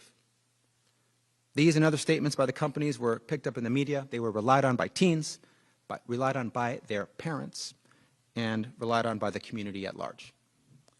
Our investigation even found instances where the company acknowledged internally that it had misled the public. I'm glad that they acknowledged that fact, that they misled the public. Meta's conduct is deceptive, it is dangerous, and as we make clear in our lawsuit, and as is most important in a court of law, it is illegal. The company had a legal, not to mention a moral, obligation to consider the safety of young users when designing their products. The data is clear. More time on social media tends to be correlated with depression and anxiety, body image issues, susceptibility to addiction, and interference with daily life, including learning. If you're a parent, like I am, or a guardian, a teacher, a healthcare provider, sadly, you have likely seen some of this play out in your own life, in real life. Parents and caregivers protect children from so many daily dangers, as we should, making sure our children wear a seatbelt, keeping a close eye on kids around water. If you have a baby, cutting food like a blueberry down into a small enough piece so it doesn't choke the baby. But we cannot adequately protect our children from the harms of Instagram and Facebook when the company, one of the largest, richest, most powerful companies on the face of the earth, lies to us and hides the truth and designs these platforms to drive compulsive use while lying to your face and telling you it's safe. Parents cannot do their job if they're being lied to. Teens, parents, the community, the public deserve the truth. You should not be lied to. You deserve better than that. As Attorney General of the greatest state in the nation, sorry to my colleagues, they can and they should say the same thing about their states. But the state where Meta has made its home and has done very, very well for itself. I'm proud to co-lead this national fight to demand accountability and to demand justice. This is about our children, the next generation, our kids. They deserve to be safe. And Meta has acted unlawfully here. We are here to hold them accountable. We look forward to continuing our trial and bringing our case forward. Before I turn it over to my colleagues to make a few remarks, I want to thank the individuals on my team who have given so much of their time, their energy, their passion, their talent, their skills to bring this case to court today. Watching our team present the case, talking to them in the war room, I couldn't be more proud to be their colleague, to be on their team, to be part of their team fighting for the safety of our kids and our children. They don't do it for the limelight, so I'm about to embarrass them, but I want to thank them, and they deserve this recognition, so I want to say some of their names. Megan O'Neill, who delivered an incredible opening statement. Joshua Leshevsky, Jubileer, Neha Aurora, Casey Reed, Sam Beckett, Pauline Ryan, Jordy Hefcart, David Beglin, Jake Fernandez, Robbie Matson, Michelle Koseng, Emily Kalanithi, Barney Eskandari, Tina Charanpong, and Nick Akers. An incredible team doing incredible work, each and every one of them, to the person, true and great public servants. With that, I am happy to turn it over to my incredible colleague from Colorado, Attorney General Phil Weiser. Thank you, AG Bonta. Thank all of you for being here. In the courtroom today, I saw a friend of mine, Lori Schott. Lori Schott is in a club that none of us would want to belong, and she was there with some others in that same club.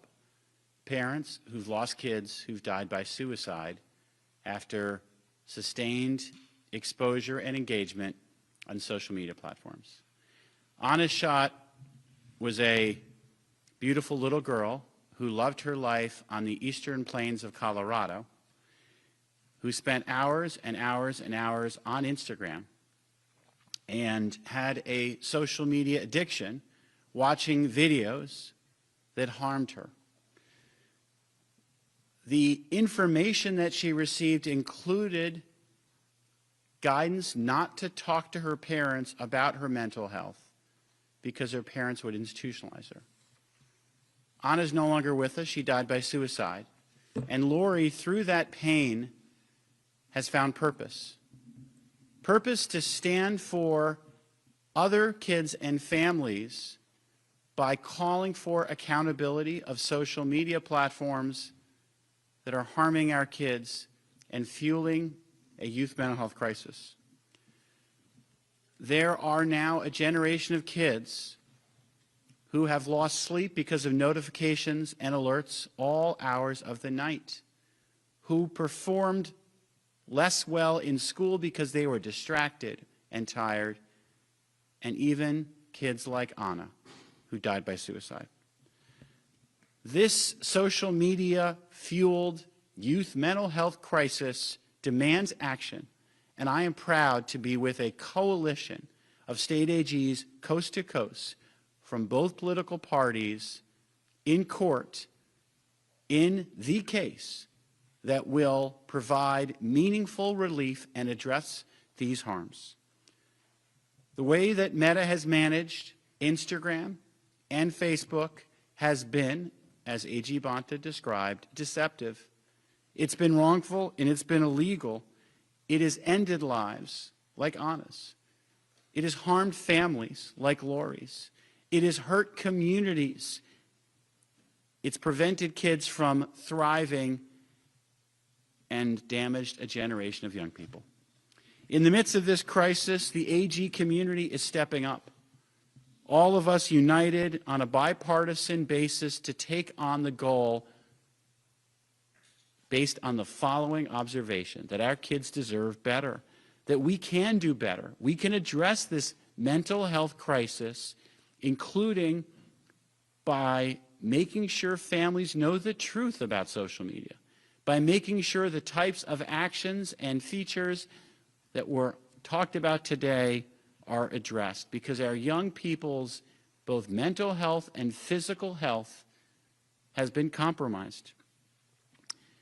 We filed this case nearly 3 years ago because we believed Meta was putting profits ahead of our kids' health. We're now presenting the evidence to make this case in a court of law. This is an historic trial that will provide the public an opportunity to learn just how Meta's actions broke state consumer protection law and the Children's Online Privacy Protection Act, known as COPA. The public is going to hear about how Meta profited from our kids' information and engagement on the platform. Meta knew that its business strategy was harming kids and that sustained engagement on this platform correlated and caused worse mental health. They told the public the opposite. When you compare what they knew privately with what they said publicly, It's a stark contrast. The reason that they deceive the public is because to come clean and to take steps to limit kids' access to social media would hurt their bottom line. The company worked to build a customer base recognizing the value of young kids, even those under 13, who they signed up and kept on the platform without the legally required consent of their parents. And those kids were harmed because of that sustained involvement. Meta's approach was to view these young kids as, and I quote here, a valuable and untapped market. And the addictive features they had, like notifications and alerts, were designed and maintained to keep those kids hooked on this platform. Other features, like the infinite scroll, they were designed for a very clear purpose, keeping kids engaged.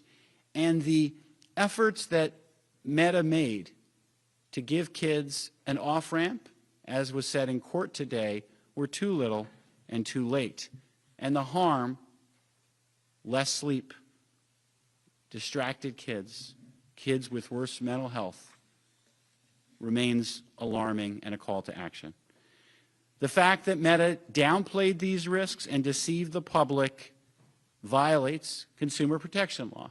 The fact that they marketed to young people under 13, kept them on the platform even knowing their actual ages, violates COPPA.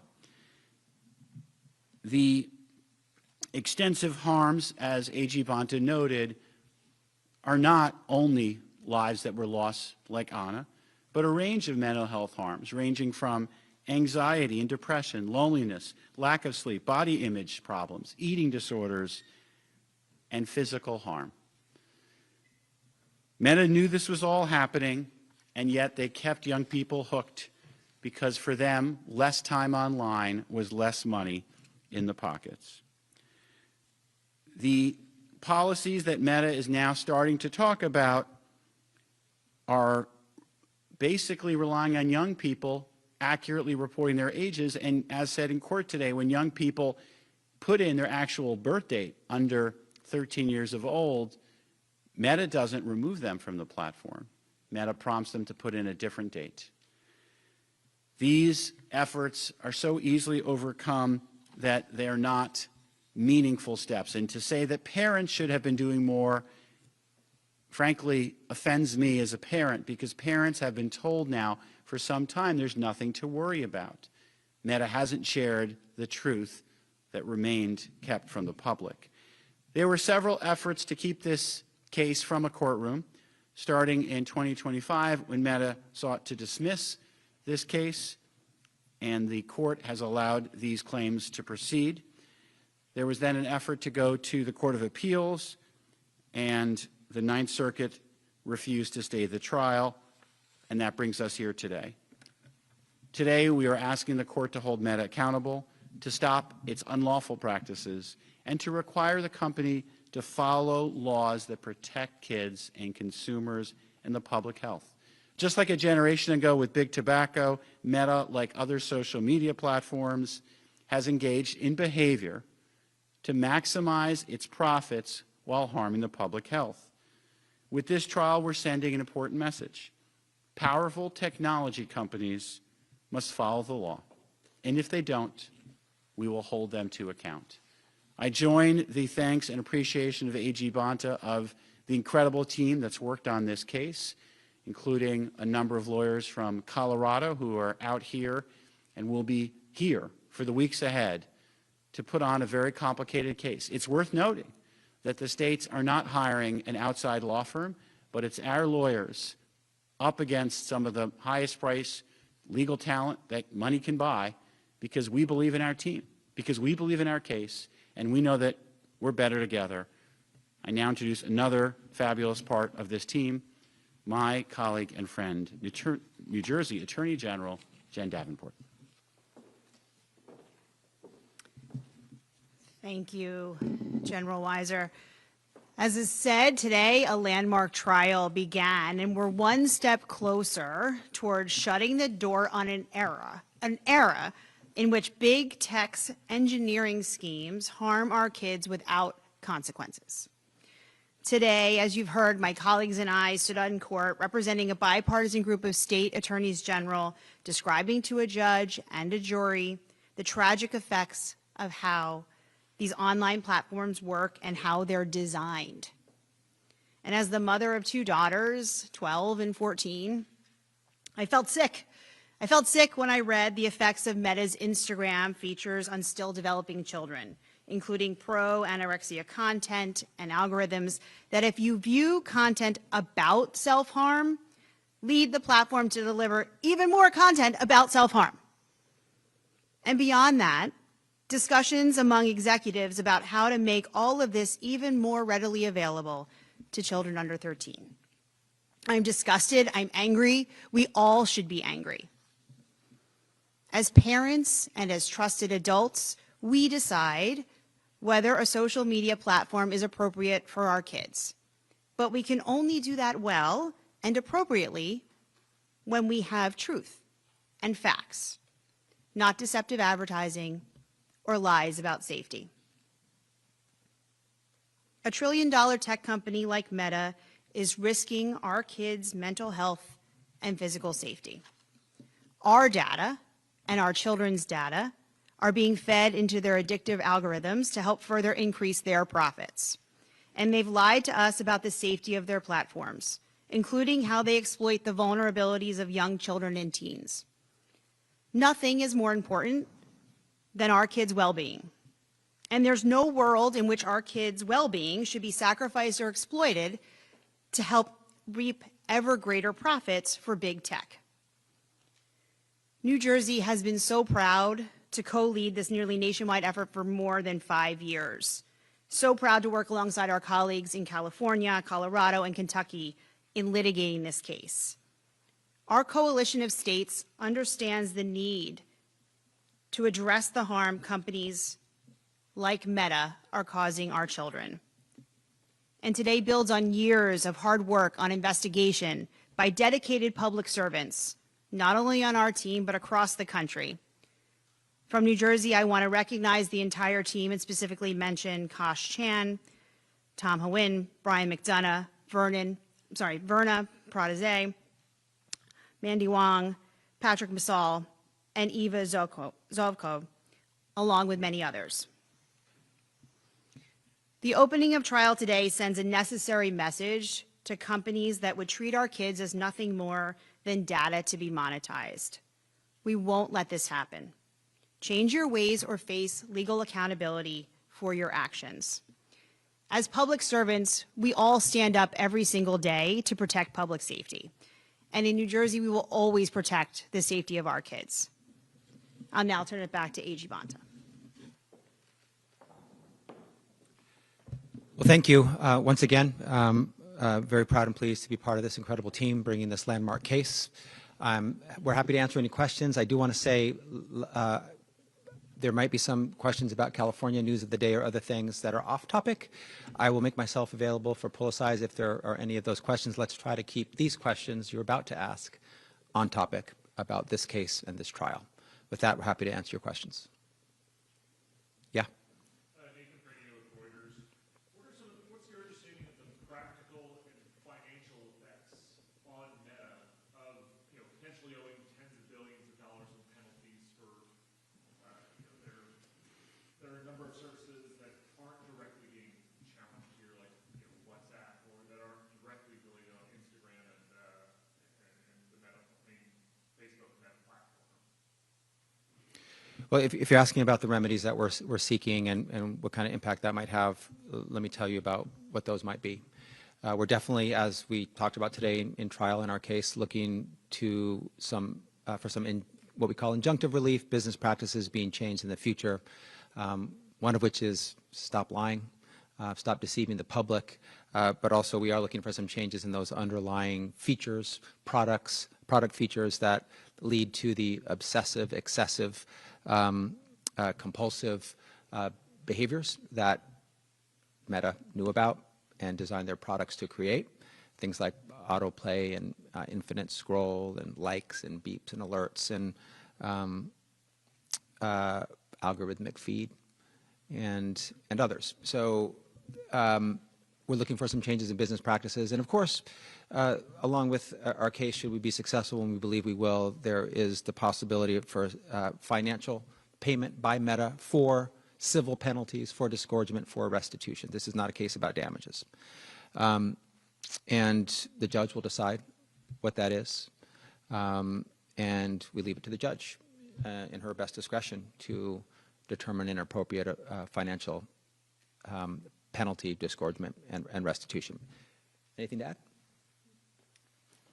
I would just add that it's really important as part of accountability to have meaningful and effective remedies, and in this case, that includes serious civil penalties as well.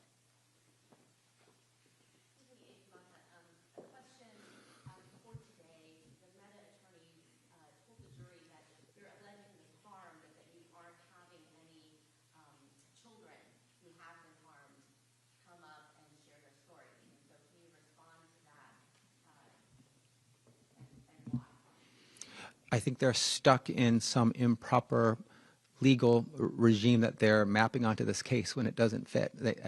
They seem to be tort attorneys thinking this is a tort case. This is a case about deception at its core, lying. This is an unfair competition law case in California about having a practice that was knowingly dangerous and doubling down on it and lying to the public. So their point is literally irrelevant. I know they want to talk about that. They're just missing the mark. So we do not plan, it's true that we're not planning to bring parents or children to testify in this case to talk about the specific harm. We will see Meta's own internal studies that show that they knew the fact that their products created mental health harm on children. So it seems like a little bit of a lawyer's technicality trick to suggest that even though Meta admits that their product creates harm, visits harm on children, creates anxiety, creates depression, creates body image challenges, creates addictive tendencies, creates learning loss, that because a kid doesn't take the stand and say that, it's not true. They know it's true. It's not disputed. It's indisputable. So it's more of the deception that we've seen from Meta. Their attorneys seem to be adopting it as well, talking about things that aren't relevant to the case, distracting, and talking about irrelevant issues. So we're confident in our case. We have set forth in our opening all of the elements of a very strong, compelling case that meets all the legal requirements. We look forward to continuing to have our witnesses testify.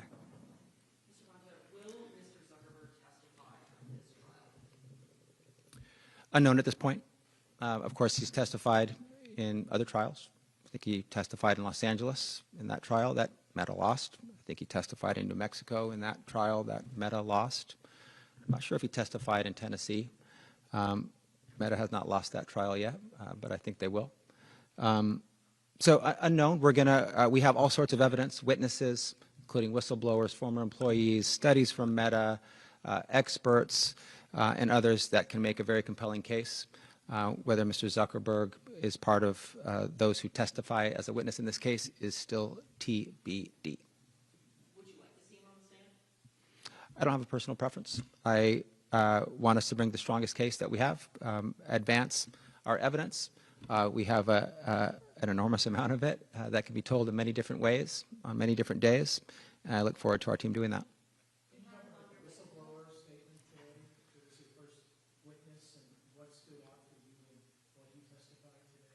Mr. Behar, yes, I think he stood out in many ways. He'll be our first witness tomorrow as well. He's not done with his testimony, but I thought he covered a lot of bases in his testimony. One, he's a whistleblower. He worked for Meta at the highest levels. He met with Mr. Zuckerberg over 100 times in his own testimony. He has a very compelling story. Someone who grew up in Mexico, taught himself how to code, got this incredible scholarship and opportunity to go study and contribute to the innovative economy.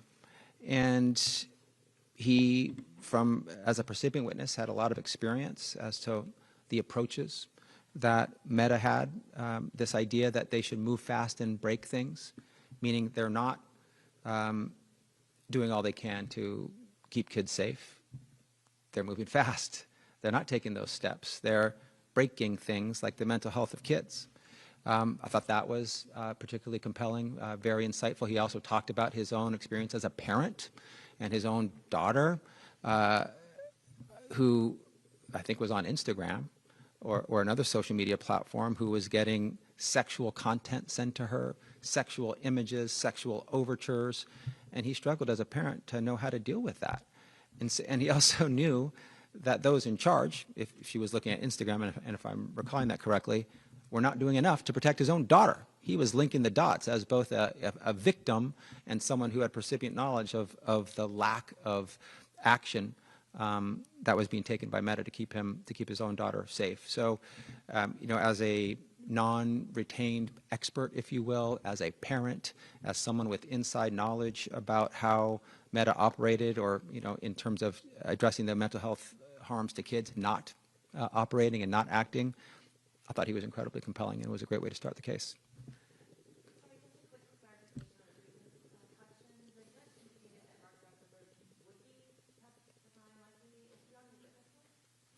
He may testify. That is a completely available avenue. Whether he does in the end, unsure. I think the defense counsel, Meta's counsel, said he was going to testify in their opening statements. The judge may have as well. It's a 5 to 7 week trial. We're not sure, but it is what's going to happen. But it's very possible that he will testify. It's also possible he won't. It's possible. Look, we got a great trial team.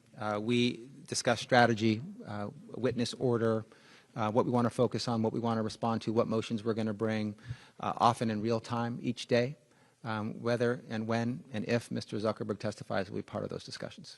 Do you have an opinion on how he would, as a person, sit with this jury? Do you think he'd help your case? That's the same question that I got asked before. Thank you for asking it again. Let me ask you this about damages. We've heard $1.4 trillion bandied about. We've also heard $200 billion. Why is there such a wide range? Do the states have a number in mind at this point? You should ask Meta that question. They're the ones who put out the $1.4 trillion number. I think they want to suggest that they're the victims, that they are being financially imposed on. We submitted documentation to the court, both parties did, around the number of young users and what the civil penalties would be.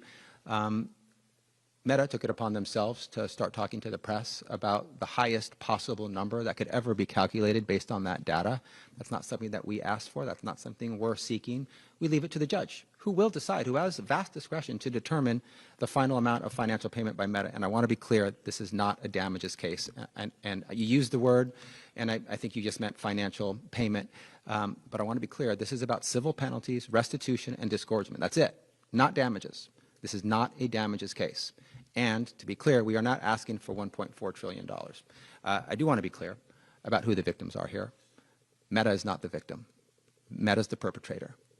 The kids, their families, the parents, those who no longer have the benefit of a loved one in their life because that kid killed themselves because of the mental health harms visited upon them by Instagram and Facebook. Those are the victims. Meta is not the victim. I also want to talk about the choices, the financial choices that have been made here. Meta made the choice to choose profit over children's safety and health time and time again. They're the ones raking in $200 billion of revenue per year. They're not the victim. They're not being financially imposed on. We will be asking for a significant financial payment in the form of disgorgement, restitution, and civil penalties. That is an important and appropriate part of this case.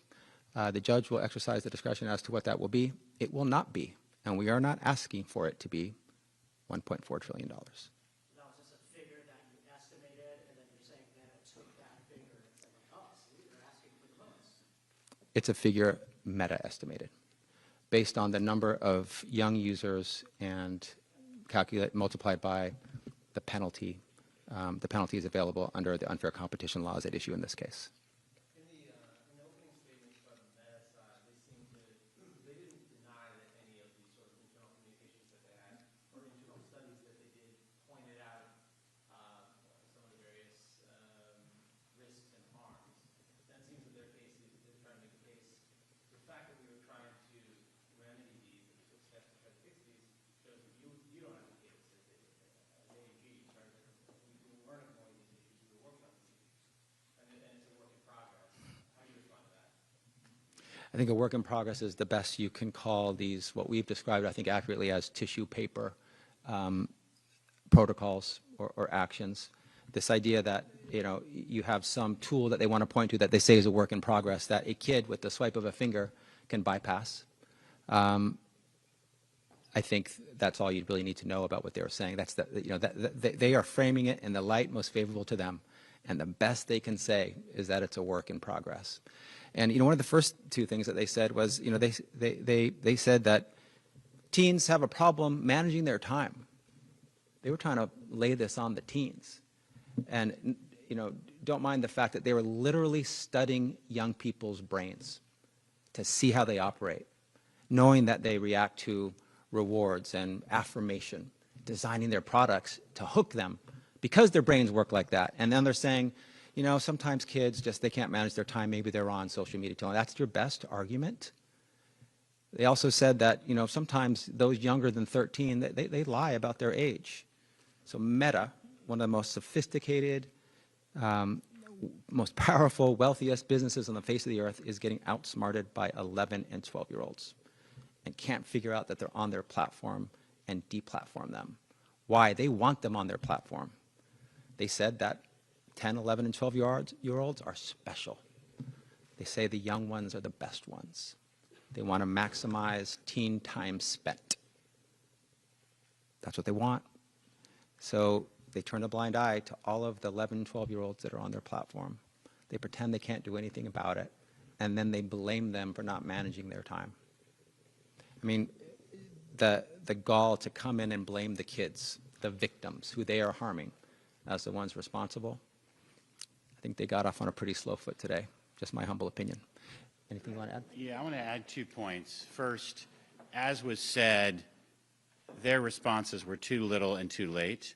And second, look how little impact their measures had.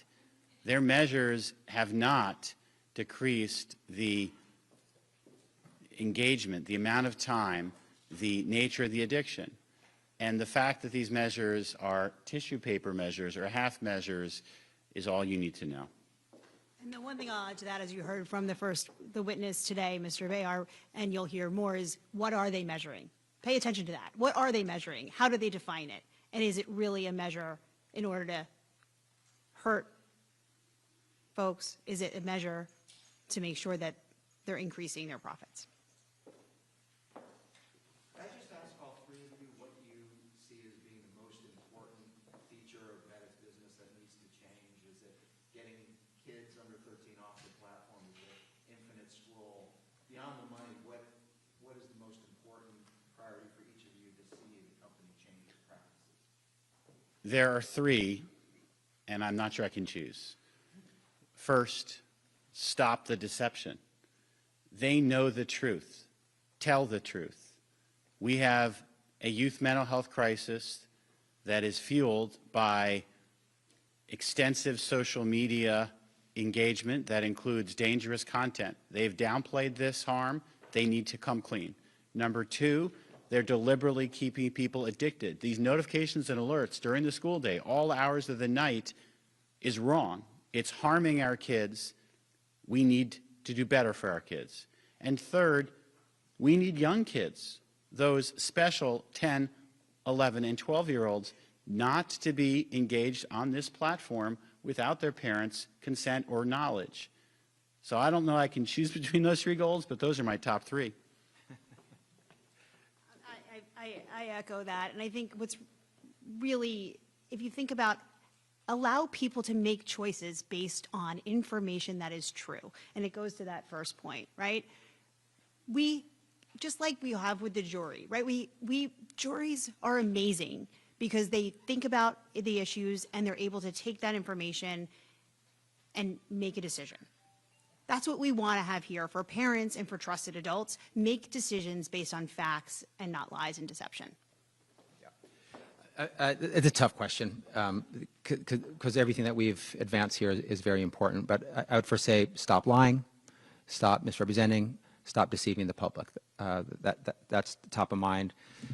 For goodness sake, please comply with the federal law that is clear around our youngest children. Stop collecting and using the data of 11 and 12-year-olds. Stop targeting them. Stop pretending that you're not targeting them. Stop pretending that they're not on your platform. Don't let them on your platform ever, and stop collecting their data.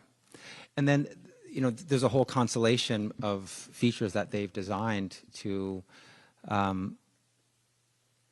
take advantage of the vulnerable young brain, to maximize frequency and duration abuse on the platform, to make kids continue to always want to come back.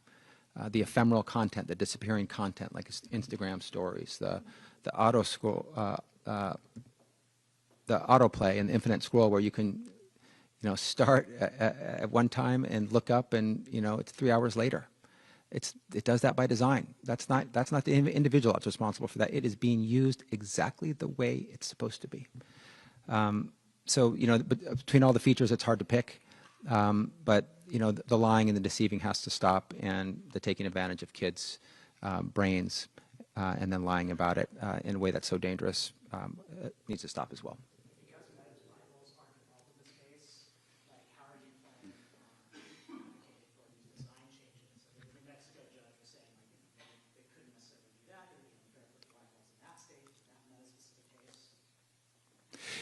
Let me be clear that this is an industry-wide problem. This idea of designing and deploying dangerous features, some of these they're not unique. TikTok uses a lot of the same ones in different variations. We have a lawsuit now against TikTok. So just to be clear, I think over 40 states across the country already have pending lawsuits now against TikTok. Meta is in trial now. So they're first in time in terms of going to trial, but TikTok will have its day in court as well. I'll speak for myself. I'm also concerned about YouTube, as well as Snap. And so Meta has, as part of their self-victimization, or their, calling themselves the victim, has also said, they're picking on us. I guess we're the bullies now and they're the victim after harming all these kids for so long. But we are interested in an industry-wide solution. So many of the things that we're asking of Meta, we would likely ask with respect to TikTok. And we're hoping for some industry-wide solutions. You guys want to add anything? If we had a functioning United States Congress, they would be passing legislation that would be industry-wide protecting kids. But Congress is not functioning. A bipartisan coalition of AGs are functioning. We are committed to what AG Bonta said, industry-wide relief across the companies he named that protect kids. It will not be an acceptable outcome if we, as I believe we will, prevail and have a meaningful set of remedies imposed on Meta, but TikTok is free to do what we just went into court to stop Meta from doing. Just take that obvious example. So I agree with the premise of your question. This is not only Meta, but it is Meta. We're addressing Meta now. We're committed to addressing this issue across the industry, and maybe someday Congress will be functional enough to pass a federal law to do the same. Any other questions? Why Meta first versus TikTok versus Snap versus YouTube? You said, maybe our idea of one concerns, but why Meta? Yeah, someone's got to be first. We started our investigation back in 2023. I think TikTok not far behind. So honestly, it's random. There's nothing specifically about Meta. There was some important information about Meta that was coming to light. The whistleblowers like Frances Haugen and others testifying in Congress. I'll have to go look back about how we got to this space. But we are, I guess, indifferent to who goes first, who goes last. Ideally, they'd all go at the same time, but that's not possible. In an ideal world, they would all commit to the same reforms and changes to all help kids and keep them safe. But we can't wish that into existence. We got what we got. We have a system where you go to trial against one defendant, and then you go to trial against another defendant, and then you go to trial against another defendant. And Meta's the first defendant we're going to trial against. Your office is unable to get some of the changes you might be looking for in this trial. If you're not able to get them through the legal system for this trial, are you going to try to do it through regulation if, say, California social media restrictions bill, AB 112 passes? Look, policymakers are seeing the same things we're seeing as attorneys general. And some, not Congress, but some, like the California State Legislature, are acting. I've acted along with them. I've sponsored bills. I've supported bills. Age-appropriate design code, the addictive feeds law, the warning label bill. I've been directly involved in all those. Those are appropriate steps to be taken simultaneously with the steps that we're taking. It's sort of all hands on deck, all tools in the toolbox to address this crisis when it comes to the mental health harms of our kids. Is there any way to estimate, like, so this is the beginning of the trial, but it's the end of the investigation that goes back 5 years. Is there any way to estimate how many lawyers were involved from the 29 states and what sort of investment the states are making in terms of money and personnel time to make that happen? I think, yes, it's possible to estimate that. But I do not have that estimation for you. We'd have to dig deeper to find that out. I don't have it at the top of my head. Our team bills hours, monitors the work that we do. We're proud of how hard we work, how smart we work. And I can't speak for the other states, though, so we would have to do an exercise to collect that data for you, should that be something that we would want to share and can share. Yeah, I don't have the data for you either, but I'll say, when you're working on these issues, our teams are all working on many, to your point before, many issues like this, right? And it informs how you then can go about protecting the public safety in your states and what it is that you look for in other cases, or what it looks like when you are the regulator and in the enforcement capacity that we have across all of our states. So these dedicated teams that are here doing this trial and have been working on this investigation, one of many things that are happening through the course of their careers, through the course of our public service, and it all really just helps to build on how we can keep more kids safe and keep our public safe. And maybe I'll just say this. There's a number that I don't know what it is about, how many lawyers and team members have worked on this case. Whatever that number is, it's worth it. Because what we're doing to protect our kids is priceless. You cannot put a dollar figure on it. On keeping them alive, on keeping them healthy, on allowing them to grow into happy, healthy, resilient adults who contribute to our society. It's priceless. Any other questions? How challenging is it going to be arguing about harms without diving too much into the content question? We saw a little bit of a taste of that at the end of the day. The discrepancy between what is protected in Section 230 versus how you explain what is a harm. Yeah, maybe I'll echo back to some of my previous comments and try to put a finer point on them. We don't think that's hard at all. We're able to make our case through a lot of our case is going to be made from the own words of Meta employees, the own studies of Meta itself. We're just going to show you what they said and what they knew and what their studies revealed. And at its core, our case is a deception case, that they knew about the dangers to kids and they lied about it. And so again, we'll use the words of Meta employees as they spoke publicly, spoke outwardly, spoke to Congress and spoke to others, how they were saying something very different from what they were saying internally and what their own studies said. Side by sides, like one of them today that was put up, showing what they said about how often kids are bullied or experience violent content or other type of content when they're online. It was very different from what their own studies showed. So we have more of those to share throughout the course of trial. And I really think that what the defense counsel, they're grasping at straws. I think it's distraction and deflection. They're trying to suggest things that they think are aha moments, and they're just not. Our case is pretty clean, pretty simple, pretty straightforward. They designed and deployed a dangerous product. They knew it was dangerous. They doubled down on it, and they lied to the public. Period, full stop. That's our case. Anything else? It's mentioned that the industry has a problem in restricting teenagers, typically minor than 13 years old, and they say we share responsibility with the app stores, App Store or Google Play Store. Is there any objective to make them accountable as well? We're focused on Meta in this case. We're not focused on app stores. So I think that's another distraction, a deflection. It's don't look at us, even though when a kid tells us they're less than 13, we don't even allow them to complete submit that submission to us.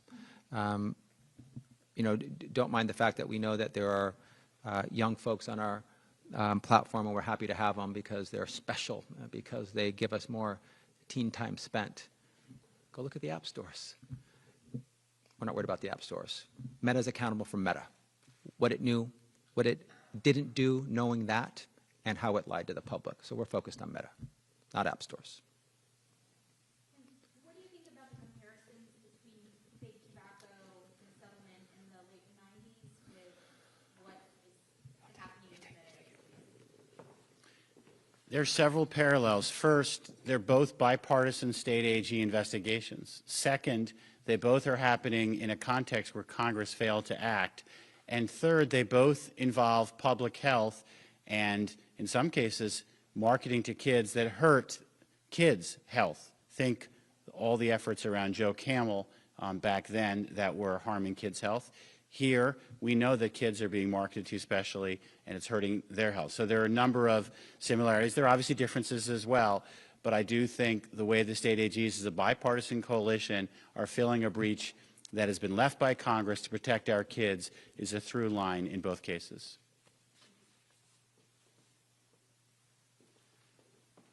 Any other questions? Thank you so much for joining us today. Thank you.